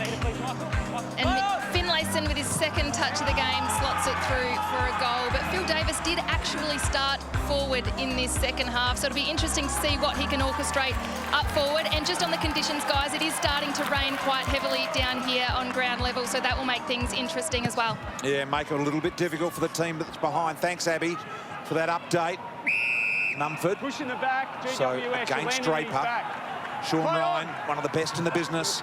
Handball off to Perryman. Deep inside 50 again. Rain, as Abby said, starting to fall here. Going to make it even more slippery than it was. Redmond caught. Did he get it out? Curtis Du Bois says, give it to me. And there you can see the light sprinkling of rain. Harry. So it's a handy lead, isn't it? But that, an important thrust back with Davis to Finlayson. So Himmelberg and Draper. Draper's given a few free kicks away. Normally it's Mummy, I reckon, over the years has probably given more away than he's received, but not tonight. Go through, go through. So deliberate against Hurley here. He has kicked it straight at the boundary line, Devon. No, wait. So O'Halloran, so... Straightforward answer for Devon Smith. Yeah. Quite forceful, Doug, but it was straightforward. There's O'Halloran's kick right to the top of the square. Ridley got a little bit of it. McGrath's handball doesn't quite get it out of the danger zone, and Taranto's kick not going far. And a boundary throw in. So that door, BT, as we see the rain coming in, they've had a heap of rain in New South Wales today. The track at Rosehill's been downgraded. I know you wanted to know that, BT, but that door's opening for the Giants right now. You might be right, BT. It's just getting a little bit more of it their end. This is a free kick to Draper, but they've got to get it out. GWS have got it locked in their forward half, Bruce, you're right. They've owned the last 3 or 4 minutes of the game here. And that's a massive let-off there. Draper out wide. Battle in the air out there. Snelling almost. Taranto. Snelling has a second go at it. Good tackle on that occasion by Haynes. Ward just swung at it in mid-air. McGrath says, come on, that's got to be a free kick. Francis, Ward again, getting a little tough in there. They fight to live another day. Langdon forward. Hurley being attacked. Free to Hurley. I thought he was quite careful, Himmelberg, the way that he climbed there and not trying to infringe. Well, I think he got his actual hand to the footy. Play on. Gets a lot of disposals, Hurley, doesn't he, Duck? I mean, he's one of those defenders. I mean, Rance did a lot. Scarlett, he gets a lot of the ball. You love that. He does. He gets a lot of those chip kicks across the ground as well. But he can do both, Hurley. He can get a lot of the ball, but he can lock down as well. Is he elite? From your point of view, is he an elite defender, say, in the last decade? Is he right up there with the top notch or not? I think he is. I do. I think he's had a very good career. Very good career. And it's clearly not over, but he can shut down on the very best forwards. So Parrish, little kick forward, and here's Haynes. Some of the best defenders, Bruce, don't get the best forwards. He gets given some big jobs and does big jobs. Well, famously, Lonergan used to, in the end, took the big guys and Scarlett not the big guys, didn't he, when Geelong was so successful? There's that kick down the line, and Ridley with those, BT, those lovely hands of Ridley, aren't they? Confident, isn't he? Sure. And in difficult conditions made that look easy, but can't get it in their forward half. It's about how much pressure GWS can keep exerting before it gets out. Can they keep creating opportunities, or the Bombers going to go to the other end and kick an easy one? So here's McGrath. Kicking to half forward. McKernan, Draper, all the big men are there. Snelling was at front and centre. Got it on the second go. Mumford just making sure that the Haynes tackle stuck there. And a GWS free. Boy. Sure the players don't know which way it's going to go in that situation. Is that a Langdon mark? No, it's out of bounds on the fall. This is the tackle. What do you think, Duck? Hard, isn't it? I mean, that's really hard. That's not a free kick. Yeah, similar to first quarter with Zaharakis. So Mummy with the big build at the back. McGrath building a very big game like Merritt. They've been wonderful, the two of them. Sard and Francis. Sard just paved the way. Francis, not much of a kick, to be truthful. He had a lot of time to really do something. He might get a second crack here. He's had a couple of fumbles in this term. Back to Redmond. Redmond back to Ridley. Heard the call from the umpire. McDonald, Tip and Woody. Well done, Perryman. Just that untidiness by Francis put Redmond under pressure and puts the Bombers on the back foot. But they've got a good lead, and the rain coming down doesn't help the Giants. Just those tackles, Duck. I'm not sure, unless you flap like a trapped calamari or something and try and make out look like you're trying to get the ball out, you know, it just doesn't make sense. I mean, that to me, that is a no hope of getting it out. No. You're just making a fake look of it. Well, that's what they want. But clearly, that's what they want, though. It doesn't help. They want you to look like you're doing exactly what you said. I know. A fish out of water. They're not really looking like... Oh, it's confusing. I'm confused. I think they might be. Here's Kelly. Hopper high. Go. Let it go now. Let it go. Give him the ball back now. Thank you. Very nicely officiated by Sean Ryan. And that's a silly ball back by Ash there, costing his team opportunity to go forward quickly. So now Hopper able to retrieve the footy.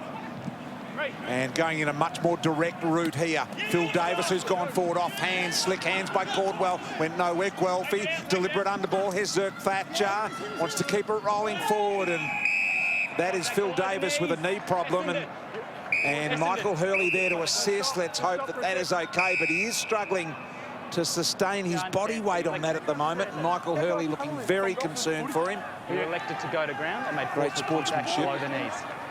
Phil Davis. Are we good? Hang on, hold. Not looking Are we good, runner? No, not yet. Just clear it out. Okay. Just wait, he's going to be right in the hot spot. Let's have a look at a replay. Had it Bruce. Just that left knee on Phil Davis. Okay, he's now go. Walking off now, but can hardly weight bear on that knee, as you can see. So terrible signs for Giants fans. And have a look at him. He's going to try and play on, but he needs to get off the ground as quick as he can. Gee, that personifies the guy, doesn't it? Here. Just here. So just getting himself off the ground and out of harm's way for the moment, and an assessment to be made. So Giants go back inside 50. Davis started this turn forward. We know Cutler, slow handball. Daniels cut it off. And the former skipper, I think, GWS. a favourite with everybody in football, isn't he? GWS, who's up? Harry, you must nominate. Thank you. So pressing here, the Giants. Scoring difficult. Conditions have become very slippery. Shield couldn't quite get hold of it. Zerk Thatcher. Guelphy just belts the ball out to space. The race with Ash, McDonald, Tip and Woody. Ash beats him to the footy. Gradually rounds it up, did really well with the support of the boundary line being closed. Ridley handled the ball wonderfully well to Cutler. Now Guelphy demanding the footy is McKernan at centre-half back, but they bring it around the back door. Hurley now to Zerk Thatcher. Can go short and find Zaharakis. Zaharakis, good control here from the Bombers. McKernan now. Does someone present up in that little hole on the boundary? Does he go a little more direct from here? And there it is. Eventually opened up here to Shield. Right in front of the bench. Draper to come on, McKernan off. Shield with the ball. So this slow play, once they get it to the wing, was a lot of it happening last week. Haynes in front off hands, quick hands there. Snelling kept it rolling to Langford, and Shaw made sure that was off Shaw's boot. That's out of bounds on the full. Great call. Great call by the boundary umpire there. Sensational pickup. Langford now, as a result, is he going right foot banana, or is he going to run around on the left? He's going around on the left by the looks. Has kicked 2 already in the game. So Langford to go up with a left foot snap from the boundary. Didn't get it to bend early enough. It comes late, and he's kicked it out of bounds on the full. You actually get a fair idea on how a player holds the footy when they're having that shot. And it was unusual the way he held it. Didn't look like he'd done it a lot. Looked like he'd done it a lot, exactly. Yeah. Didn't get enough angle on it, did he? No. So Keefe gets it to Core. Not a great kick. Gee, he's struggling again, both teams at the moment. I know the conditions are not great. Zaharakis back to Saad. That's a penetrating kick to the forward line. Good contest made in the front there by McKenna. McDonald, Tip and Woody against the boundary line. And that little kick, Ward able to cut it off. So the next goal, vital. It's been a long time since one. 4-goal game basically at the moment. And the Giants with not a lot of wriggle room. We're deep now into the third quarter. We know how difficult it's been to make up ground this season. McGrath Little toe poke, okay. Ash weaved his way through. Terrific smother. Shields' handball didn't quite get to Redmond. Ball bursting about, and that's good by Langdon on the up. Yeah, they're digging in here, Bruce. They really are. Taranto stepped around with ease. Great little kick. Cornelio, he goes as well. Immediately inside 50, one-on-one for Cameron. Beautifully done by Francis with the big thumb. No one front and centre. Hopper has a ping and missed, but a good build-up then from GWS. Really showing some solidarity there. It really was. Taranto's sidestep was superb. Just get himself out of trouble. We're back to the half-time margin, so no ground made yet. You feel momentum. Well, there is ground made. You feel like the Giants are on top. Shaw's little kick's a good one. And this, what do you reckon, Duck, from here? Well, he's not going to go with that left foot. He hugged the line, gets it to a right footer. Now, Himmelberg's in a good spot for him, I reckon, here. Yep. I know it's on the boundary, but he's good at these. And with that extra room that you get now, with the 10-metre rule. What a big kick this is. I mean, this really gets them right back, doesn't it? If you have a look at the way... Been inaccurate. Let's see if he can curl it back. That is some sort of a goal, isn't it? And the Giants do make some ground.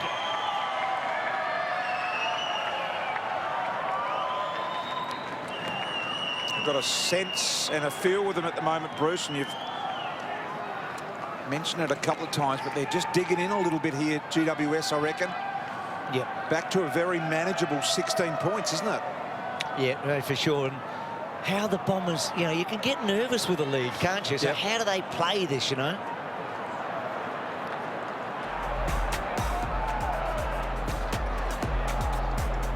And just have a look at the way Himmelberg holds the ball here. Now, he's on his natural side, but see that? Yep. That's how you hold it, whether you're on your right or left foot. We saw Langford just a minute ago, the way he held it. Yep. That was incorrect. Yep. That's the correct way to hold it when you're having a shot from that position. Looked very comfortable and natural, that is for sure. 2 in a row. Back to within 16 here in the rain. Abby, I don't know whether you've had a chance to see anything of Phil Davis or whether he's still down in the rooms. No, BT, nothing as yet, so I'll keep an eye out. We are meant to be chatting to him at three-quarter time, but I'll come back to you with an update. Right, contact, Essendon, over the shoulder. So Draper's free, of course, his local club, the Raynella Wine Flies. Yes, the Wine Flies, as Sard goes long and deep. Here they go once again. Stewart was there, desperate for the footy in the air, and on the ground, Zach Williams conjured it up. A little bit of ferocity here. Shield caught in the tackle. Here they go again. They dig and dig, but Essendon are going to repel, and a little short ball here to Redmond. Raynella south of Adelaide, BT. Good footy spot. So Redmond's high ball forward. You heard the play on call. Ball bouncing about. Mummy did well actually to Williams, to Cornelio. And Cornelio off, and that one just... Well, he did it pretty well. I thought it might have been off the side, but gave Finlayson a run at it. So here's a big one-on-one. Hurley versus Himmelberg. Himmelberg and Hurley. Gee, that's interesting. In the old days, that might have been taking your legs, but things have changed a bit. This is happening live, Bruce. These are live pitches. Just trying to see whether he can turn it all. Duck, what did you make of that movement? Hard to tell with Phil. He's got a funny running style anyway. He's very straight-backed. So hard to tell from that. He wasn't exactly going side to side a lot, was he? And just touching the inside of the knee, which is the medial ligament side. Who knows? High ball. Yep, so we'll keep abreast of all of that. If he turns up for the interview, Abby, you know he's feeling okay. He can look sore, Phil, when he runs, can't he? Yeah, I reckon when he gets out of bed in the morning, Duck, it's a slow walk, don't you? not that I know. He's just that sort of guy, isn't he? Wow. You know what I mean, Duck. Yeah, not really. He's got a... he has got a bit of a... With the nickname Duck, I shouldn't be talking about running styles. So Mumford the free. So can Mummy get this into a scoring position, or can he score? Big fly by Himmelberg. Cornelio front and centre. He's held up. Thank you. Thanks, Steve. And we've got a stoppage about 10 metres from goal. This is gritty, Bruce. This is GWS with their last march here. Can the Bombers hold them back?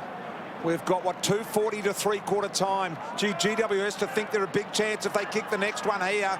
Williams got it off here. Round the corner, Perryman misses. Oh, that was a good look too. Yeah.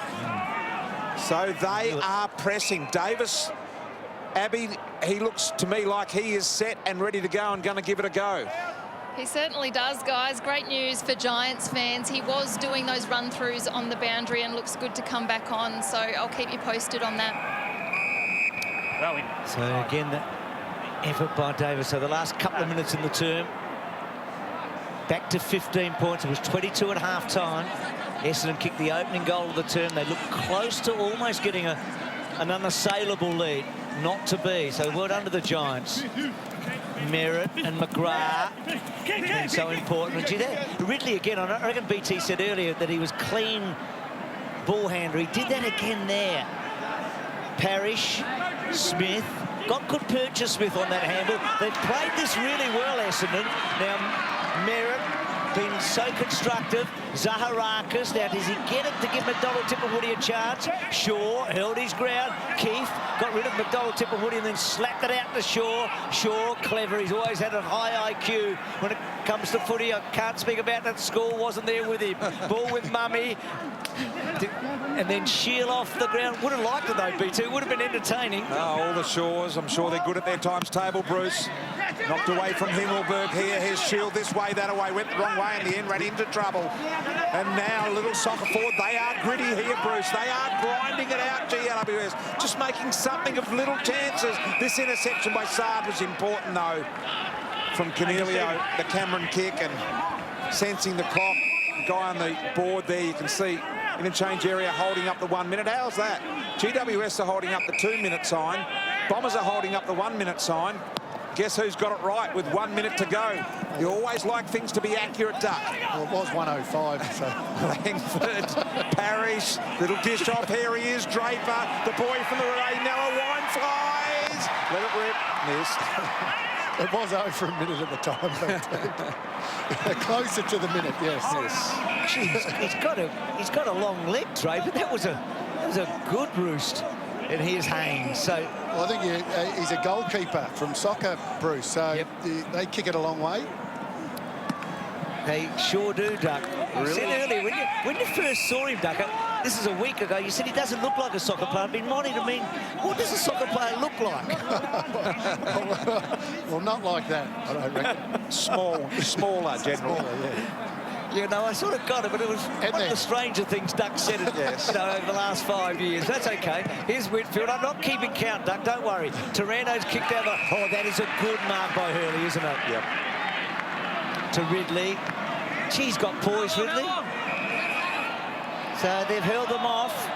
Is it a big enough lead? It's substantial in this season, 16 points. It's been hard to peg back. The two Western Australian teams did it last weekend. North Melbourne famously did it against the Saints in round one, but to come from behind at three-quarter time is not an easy task. Will he go back on the field? We're going to find out shortly, but Essendon lead, a crucial match, isn't it? They're in the 8 tonight. If they win and the Giants will be out, that's what it gets down to. It's 16 points.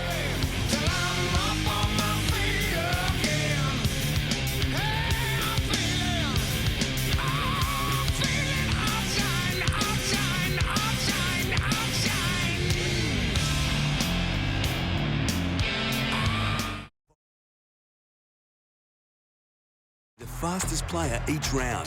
Telstra, official broadcast sponsor of Sevens AFL.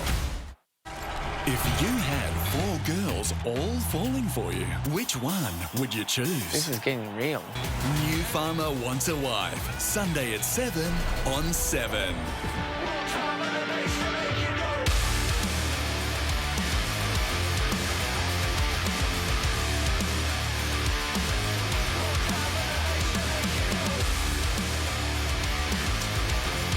Two goal to 1/4 in favour of GWS there. Draper kicking his first goal as well, the first goal of that third quarter. It's the Bombers by just 16 points here at three-quarter time. 7-5-47 at GWS, 4-7-31. Now, Abby Holmes is down there, and I think she has Phil Davis? Yes, she does. Take it away, Abby. I do, BT. Phil, you sent a scare through the camp going down with that left knee. Can you provide us with an update on that? Just sore, Abby, yeah. Just hurls just landed on it and it was a bit sore, so carried on a bit. But... And what about the reasoning or the rationale behind your move forward in the second half? Talk to us about that. Just something different. Obviously, we let through 6 goals to 2 in that second quarter, so it was just me going forward and just trying something different. And I think we won that quarter 2 goals to 1. We need to win this 4 goals to nothing. So looking forward to doing that. Thanks for your time. Good luck.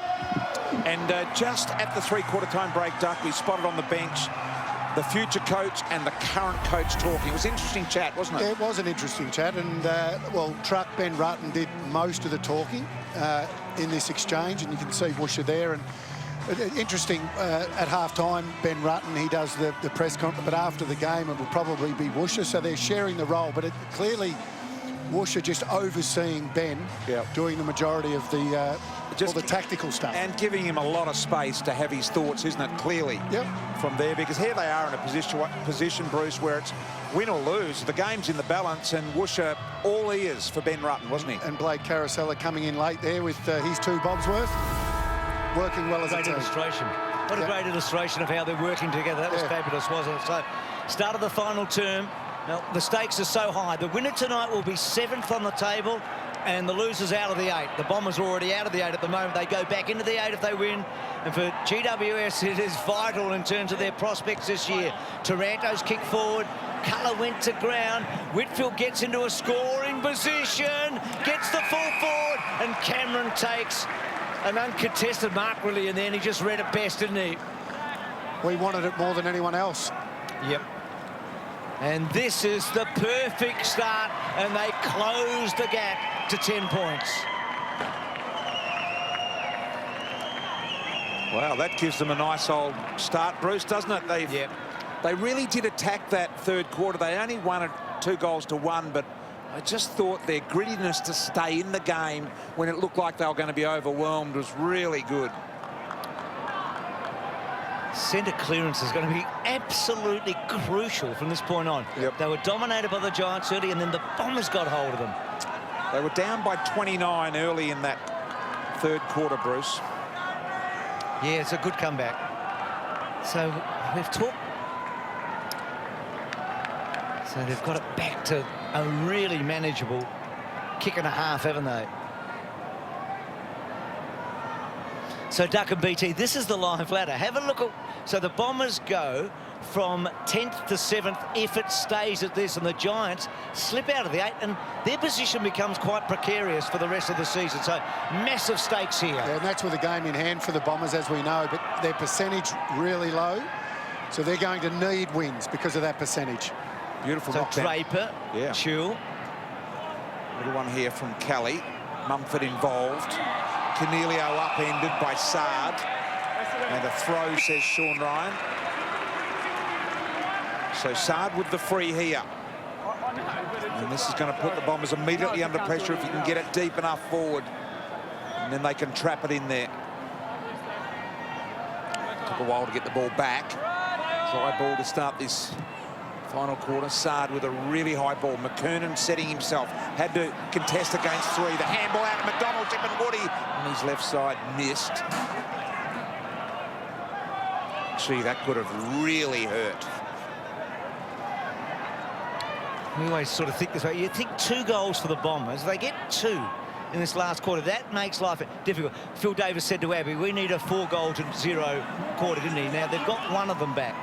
So Essendon, their target is a couple of goals. Hopper's kick forward. A difficult one. So Thatcher did OK. Wrapped up by Finlayson.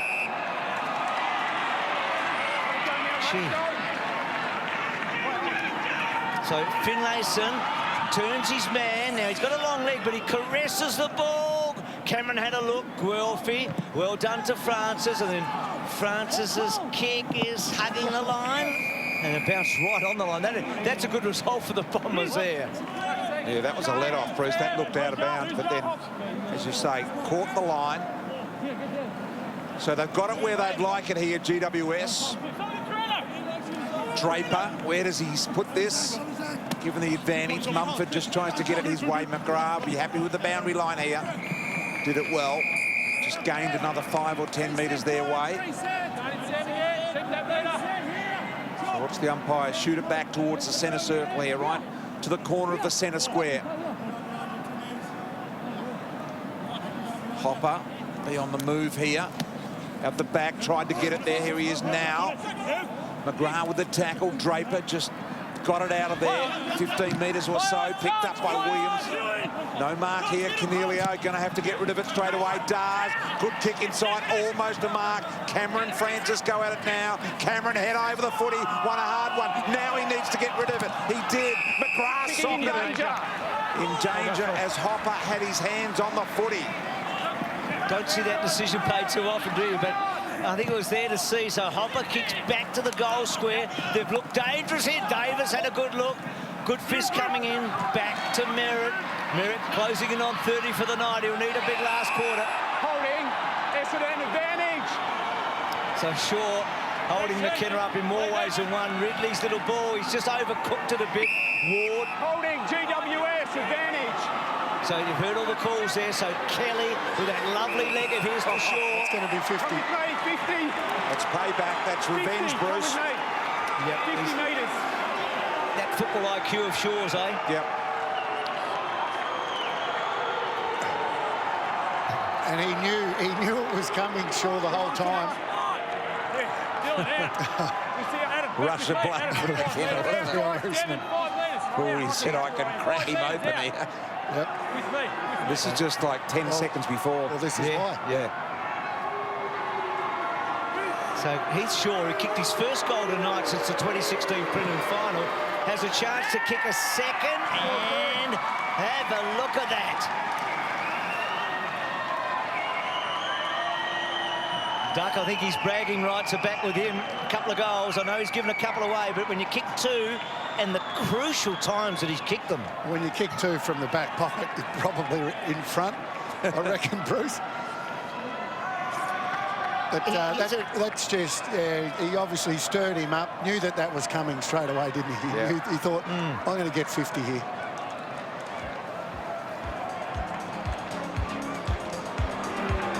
Funnily enough, I actually reckon McKenna knew that he was going to give the 50 away as well, but still did it. Absolutely. Well, Bruce, you knew when he last kicked the goal. Do you know when he last kicked two? I'm all ears, Peter. Round 6, 2012. Long time ago, Bruce.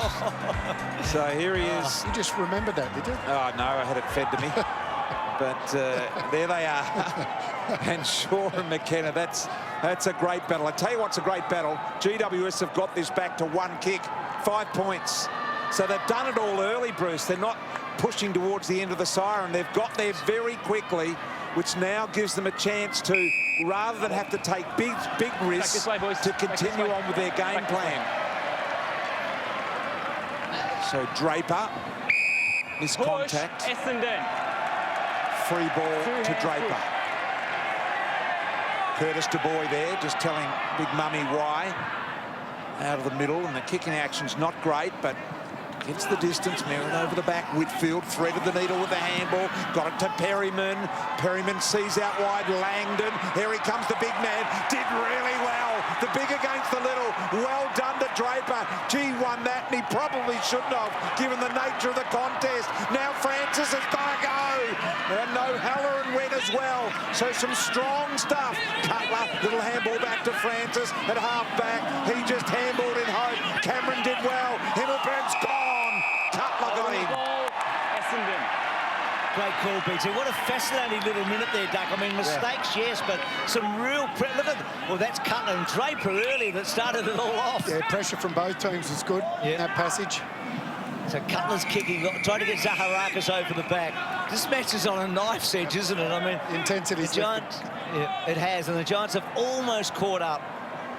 But sometimes it's hard to keep going with that, isn't it? You fill up... And have a look at that, the Telstra tracker, Duck, with the distance covered. Yeah, Telstra track. And look, at no surprises. Whitfield's at the top of that list with Merritt and Kelly. Ridley's a surprising one. Half-back, back pocket. Covers a lot of the ground, but the other three, they just cover the ground every week. All about the same tool, around that 10.8, weren't they? So, so the Bombers to Redmond. Let's see if they've got some poise, but at the same time, have they got some dare in them? Because I think they're going to need some dare to win still. Yeah, You can't do it with negativity. So Thatcher, gee, that was a funny little short kick to a one-on-one contest. Williams won it by getting it over the boundary line, trapping them their forward end. What a strange decision that was. Boundary umpire has a look. I wouldn't bother. Just throw it in. Whips it in. Mumford clearly in front of Draper on this occasion. Cornelio trying to track it down. Perryman did he get connection with the boot? The umpire said yes. Guelphy in heavy traffic, well thought through. Zaharakis now pursued by Whitfield. Got a little kick to it in the end. Keefe was there, but so was Stewart. Ricochets to Cutler. Cutler inside the square. High ball. McDonald Tippin Woody's the only one can get there. Go back, settle down, 30 metres. I wonder why. Gee, nothing against Sean McKernan, but McDonald Tippin Woody is probably their best set shot kick in the team. I'd agree with that. And that's nothing against Sean McKernan because I don't know his numbers, but I just feel like McDonald Tippin Woody is a little more reliable. Was that Cutler's vision? That was unbelievable vision to see McDonald Tippin Woody. Could have just blazed away. Nevertheless, very unselfish. So now McKernan to prove us all wrong and kick the goal and get them back out to double figures. It's only a 25-metre kick. And he has missed. Yeah, interesting, BT. He was within range. He was close enough in, wasn't he? So, core, high ball out. So, a one-goal game. Mumford and Guelphy that time. Shield poking it forward. Langdon gets a second crack. Had the ball smothered a moment ago. Gets some distance, keeps the ball well and truly in. Ridley against Himmelberg, good contest. Taranto attacked it hard. Daniels hard to get down. Weaving. Oh, beautiful by Daniels. He gets through traffic well, Daniels, Bruce, doesn't he? He does. I talked about a couple of their players, Cornelio, these guys, their side steps. They just step through traffic as good as anyone. This is another guy that's very good at it, but I agree. Daniels just saw the gap and went through it. And then what a great delivery to Whitfield. So they were 29 points behind early in that third term. Now, this guy's about as good a field kick in the game, but this is different. This is different. It's a strange thing, isn't it? The mind. He'd hit a bloke lace out from 40 metres, wouldn't he? Well, that's what he's got to do. That's got to be his frame of mind. The goal umpire stands right there. He's just got to pretend he's kicking it to the goal umpire. That's why great forwards are great, Bruce. It's a separate art, a unique one. Some can do it, and some not as well as others. Shield. Nevertheless, they retain the footy in their portion of the ground. So what can they conjure up here? What have the Bombers got left? Crowd of just over 1,100 in tonight, 1,178. Mumford knocks towards goal. Langdon had a bit of a double fumble there. Now Snelling. He didn't, picked it up, and Ward, who's growing as this game goes on, nailing a good tackle. He has built into the game, BT, hasn't he? So we saw the clearance numbers earlier. They're vital at the moment. Kelly did well. Redmond's little touch important. Guelphy probably wants the boundary line. Redmond should make a contest at least of it. And he does. And a boundary throw-in. So the Giants pressing hard.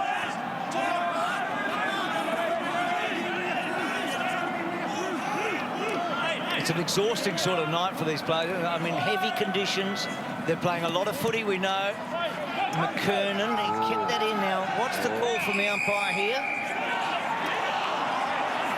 That's the call. So O'Halloran, the first game of BT to bring it back in. Yeah, and I think probably a correct call. So the first game up, high footy in a good spot. Look at all the white jumpers lining up there.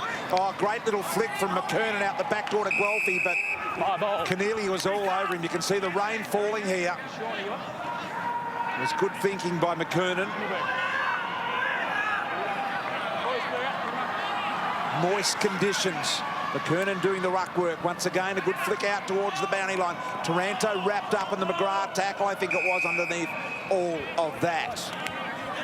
It's a slog, isn't it? That's what it is. It's an absolute slog at the moment. You don't see many games like this. Himmelberg did well, got over the back, and then McGrath. So tropical Queensland, eh?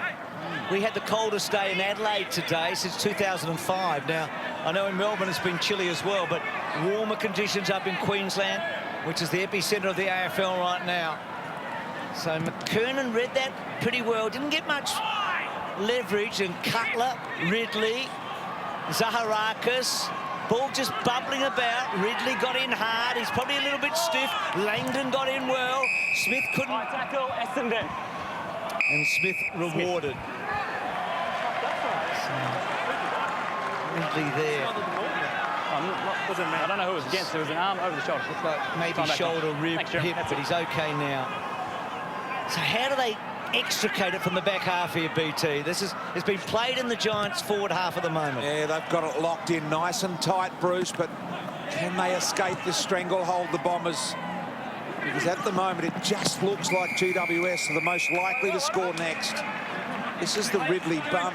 Looked initially like it was ribs or shoulder, and maybe a bit of oxygen as well, cursing himself for going in that way. Looked like he might have been short on breath there as well.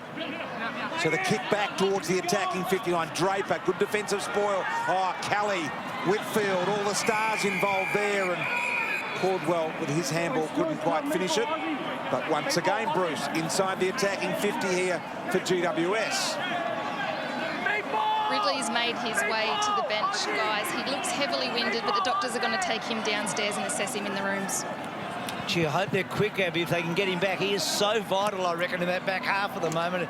He gets to a lot of contests and doesn't make many mistakes, so he's obviously not in a great way. At such a crucial time in the game. Haynes cuts it off.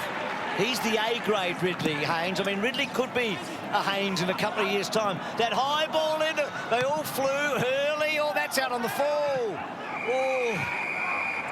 And the moment he put it on his boot, it was going to go in one way. Well, Jeremy Cameron was the second one in line. Now, he wasn't the closest. I was going to say, I'd like to see where he's come from. Cornelio was the closest. Oh, the umpire's onto it. Well done, Lee Fisher. Yep. Yep. Well, you can see there, Cornelio was sprinting towards Look at him, four of them. Hold there. Yeah. That's it. Kelly was pointing to Cameron to take it. Kelly was pointing to Cameron to take it. They know what a lethal left foot from this pocket he's got. Captain's goal, Duck, eh? Captain's goal, doesn't quite get there. Shield. Yeah, that's deliberate. Deliberate. Cameron's got to get his whack now, BT. Kevin, back with me. 10 metres, Kevin. 10 metres inboard. Now, Cameron is an expert at these. He'll think through this process. He's a left footer, so that helps him. He checks the mark. 2 metres lower. Draws breath, around he goes, and didn't get it to spin quick enough. So, have a look at this. Shield through traffic, handball, deliberate for sure. What about the Bombers? 6-1 in the second quarter, and Bruce 1-6 for the rest of the game. Yeah, they've stopped all walking away, haven't they? But full credit to the Giants. Just thinking, gee, they've had some chances, the Giants. Now, the worm's going to turn at some stage. Essendon are going to get another look. So there's a lot of time to go, I know, but they've had, I mean, you think of the Whitfield shot, the Cameron shot, you would have backed both those guys in from where they were. Draper's having a really good game, I feel. Down that line, is this the look they're looking for? Stewart, now McKenna could get dangerous here. He could get really dangerous. Oh, that one had just stayed in. He's the sort of guy that will make them really nervous in a situation like this. So, they've got what they wanted here, the Bombers. A chance for them at their forward end. Just looks a little more open here at the moment. Merritt hovering over the footy, waiting for someone to arrive. Taranto to the boundary. Hopper kept it alive, went parallel with the boundary. Davis clever to flick it on. That was really well done. Himmelberger's soccer would be good. He does that well. Now the pickup. This is great GWS play. The kick to Cameron, heading towards goal. He's got it. He's got it. GWS have kicked it. They've hit the front. GWS are in front. Cameron kicks his second. It's been 3 goals for GWS in the final quarter and none for the Bombers. Remember what Phil Davis said to it at three-quarter time, they need 4 goals. And it's that speed and athleticism that had me worried about Walsh at the start of the game.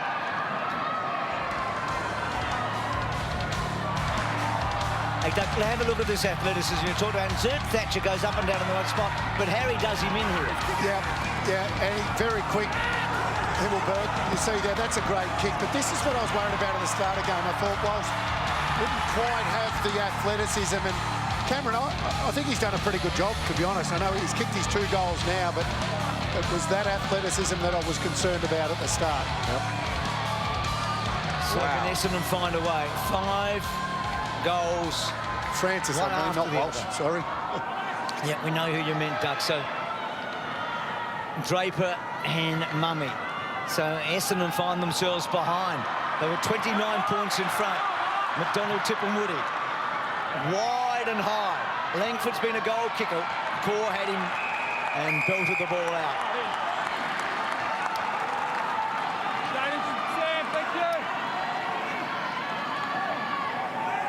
So both sides of the fence, those 2 guys.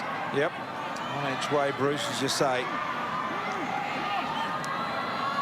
Incredible that GWS have got themselves back into this position. Look at the white jumpers around this footy. Now all 1-on-1. Phil Davis has gone forward. Connor McKenna went forward for the Bombers also tonight. Here's McGrath. Oh, just missed Zaharakis. Taranto and Kelly combine here. Looping over the top. Long handball. Advantage paid if they want it. Downfield free kick, says Fisher. So now Cameron a chance to do a little bit more damage. High footy. Inside 50, Himmelberg. Soccer. Smith concedes.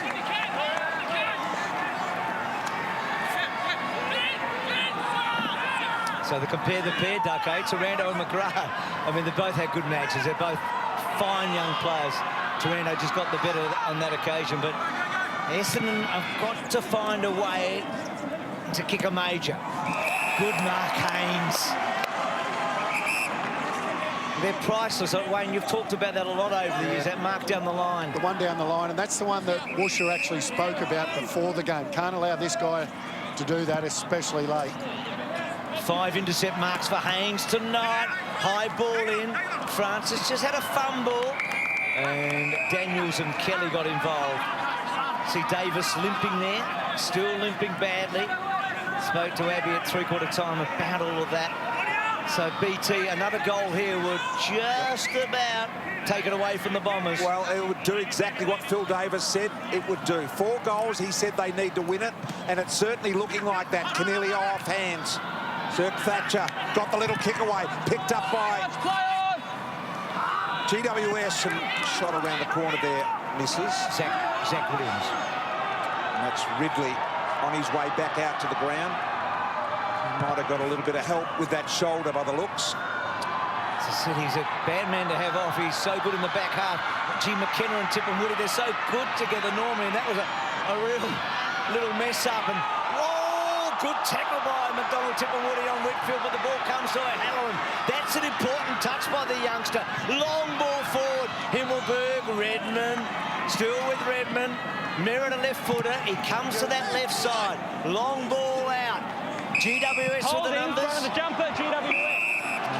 GWS pulled him down. So Keefe gets them free on McCoon. So time's not necessarily going to be a factor in this game because either side kick a goal, they win basically. Next goal wins. That's where it's at right now with 3 minutes left in the game. Ward. And they'll be careful going forward here. GWS.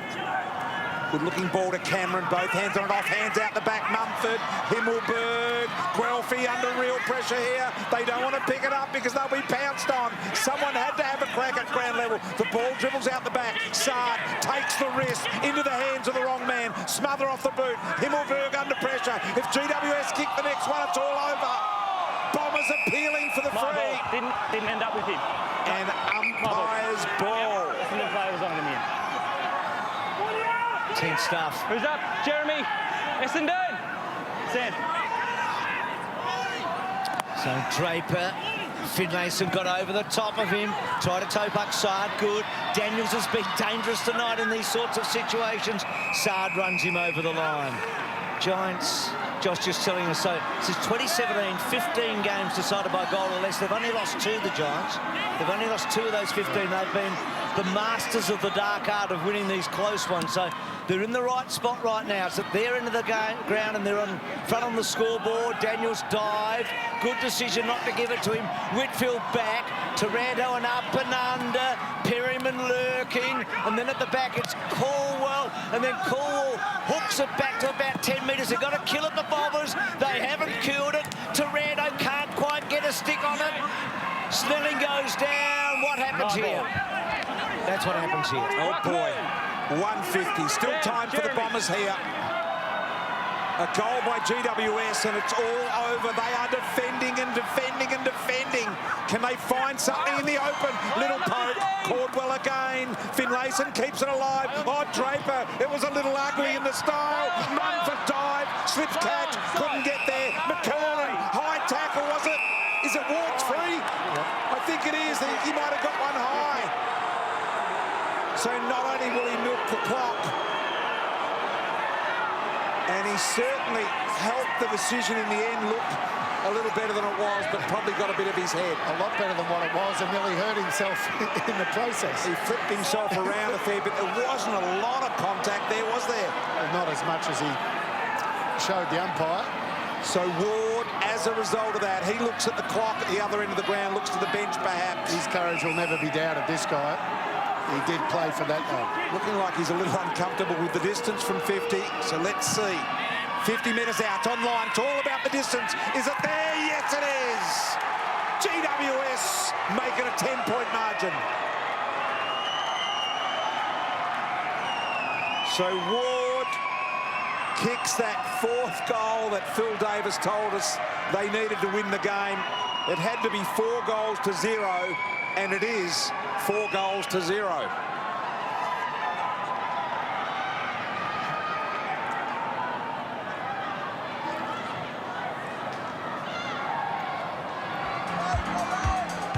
Big decision, wasn't it?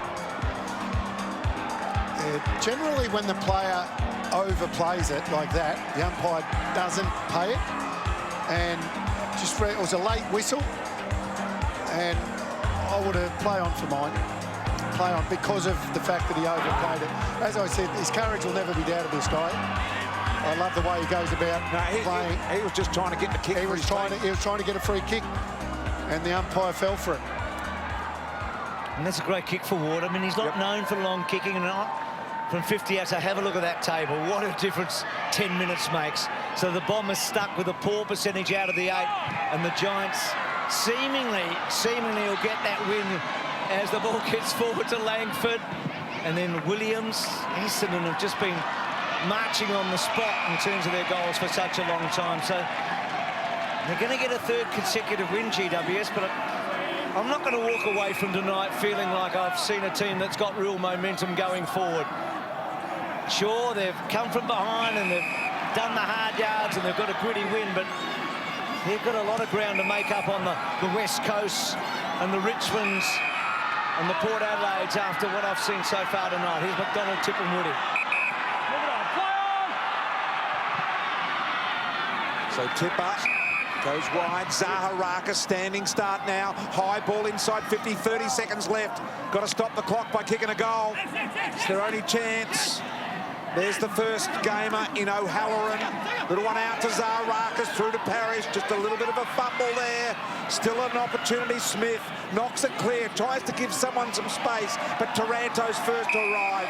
and time's got him now. 15 seconds and counting. Saad sold some foot candy. Can he drill it and stop the clock? Yes, he can. 5 seconds, 4, 3. It stops at 2. It stops at 2 seconds, not enough. I don't think enough. When does the clock stops when the umpire signals the goal? When the goal umpire signals the goal, yeah. So not when it obviously crosses. Yeah, so as soon as he goes like that. Yeah, that's which he should, as it sails over his head, should be pretty quick. Yeah. So what I'm saying is a couple of seconds or a few seconds went off the clock there.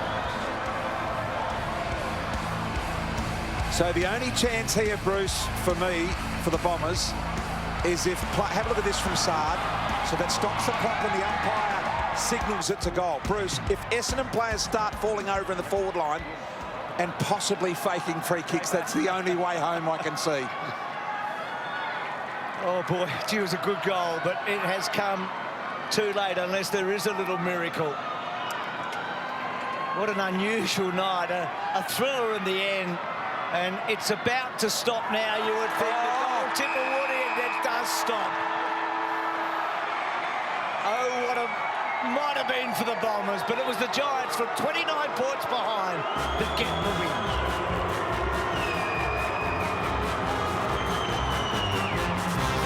There's a big, big sound from the west of the town. It's the sound of the mighty Giants. Feel the ground is shaking. The other teams are quaking in their boots before the Giants. We take the longest strides and the highest leap. We're stronger than the rest. We're the greater Western Sydney Giants. We're the biggest and the best. And we will never surrender. Yes, GWS getting home by 4 points in the end in an exciting game. 4 goals to 1 in the last quarter. They kicked to win it by just 4 points in the end. 8-11-59 to the Bombers, 8-7-55. Down to you, Abby. Yeah, Tim, congratulations on the win. Essendon really controlled the game in that first half, but to the credit of your boys, you really worked hard to get back in the game in the second half. Yeah, they jumped us early with their legs and their speed, and we couldn't get a hold of it, but it's credit to the boys. We fought back and played our way a little bit in the second half and got the win. What was Liam Cameron's message in the games at halftime? Apparently he was quite animated, but it certainly worked. Yeah, I wasn't happy. You know, we didn't really execute. I think we wanted to in the first half. They were getting their run game going, so we just changed a few things around and paid off in the end. There is a number of injuries to key players for you guys across the board, but it must be nice to see guys like Xavier O'Halloran coming in and making an impact in his first game of AFL footy. Yeah, Xavier's great tonight. We love Xavier. He's had some great energy and some good efforts out there. But yeah, that's how we've been rolling the last few years. Someone steps up whenever someone goes out, so it's credit to the boys. And those forwards in the first half, they were quite quiet. It's Himmelberg, it's Finlayson and Cameron, but to their credit once again, what was it that really sparked them in the second half? Yeah, the Bombers were super in that first half, and as I said, we switched a few things around to help the forwards out, and they got their tails up a little bit in the second half and clutched in the end, so it was good. Thanks so much. Congratulations on the win. Cheers. Great performance. Well, the Giants have found a way. Essendon supporters will be heartbroken there. They kicked 6 goals in that second quarter after a goalless opening and managed only another 2 in the second half, boys. It was, well, they were irrepressible in the end, the Giants, but they took a while to get rolling. It sort of sums them up, really, doesn't it? I mean, you look at the first half and you can see signs in the first half that the Giants just weren't on. Yeah. You know, little moments where players switched off. Clearly their system wasn't working for them, sending that spare in to the stoppage. They dominated stoppage in the first half, not the second half. And they got the turnover game going, and that's really what they were able to get this victory on the back of. Postgame's brought to you, of course, by Ford Ranger. Brownie, it was... I likened it to a basketball game. And when the basketball teams are playing a lot of games in a short period of time, the games can sort of meander along. And that meandered in the first quarter. These two teams, didn't score a goal. They scored 2 points. Then Essendon just pulled the trigger and away they went. And when it got busy, it got busy. And that was the Giants in the last quarter and a half. Yeah, the promoters got to them a quarter time. Said, hey, boys, we're in the entertainment game. Yeah. Kick some goals, will you? Yeah. And that's certainly what Essendon did. and they got rolling. So it wasn't a great pressure game, was it? Obviously, naturally, there's going to be tackles because it's wet weather, but yeah, the Giants just outlasted them last quarter, 15-3 inside 50s. Yeah. So Essendon around their feet, they just kept pressuring. But at least the Giants starting to get more inside 50s in the game. 47 again tonight, Gaz, after only averaging about 30 for the first few weeks. Jeremy Cameron was huge in that that last quarter. He's done that many times. Quiet, then he kicked 2 goals, was involved in 4 scores, so he was massive. And look, they take a deep breath, I think. And they didn't look great. We'll talk about it more, Rui, where you think, or whether they can do something as this season rolls on. But they had to find a way, and they did. After scoring just 2 goals in the first half, they found a way to reel in a 22-point deficit at half-time. He's a big kid, that O'Halloran. Standing there in the middle, he's going to get to sing his first winning team song. The 33's there in the middle, and a big boy for an 18, 19-year-old, Gaz. Nice levels of excitement about this, and good luck, young man.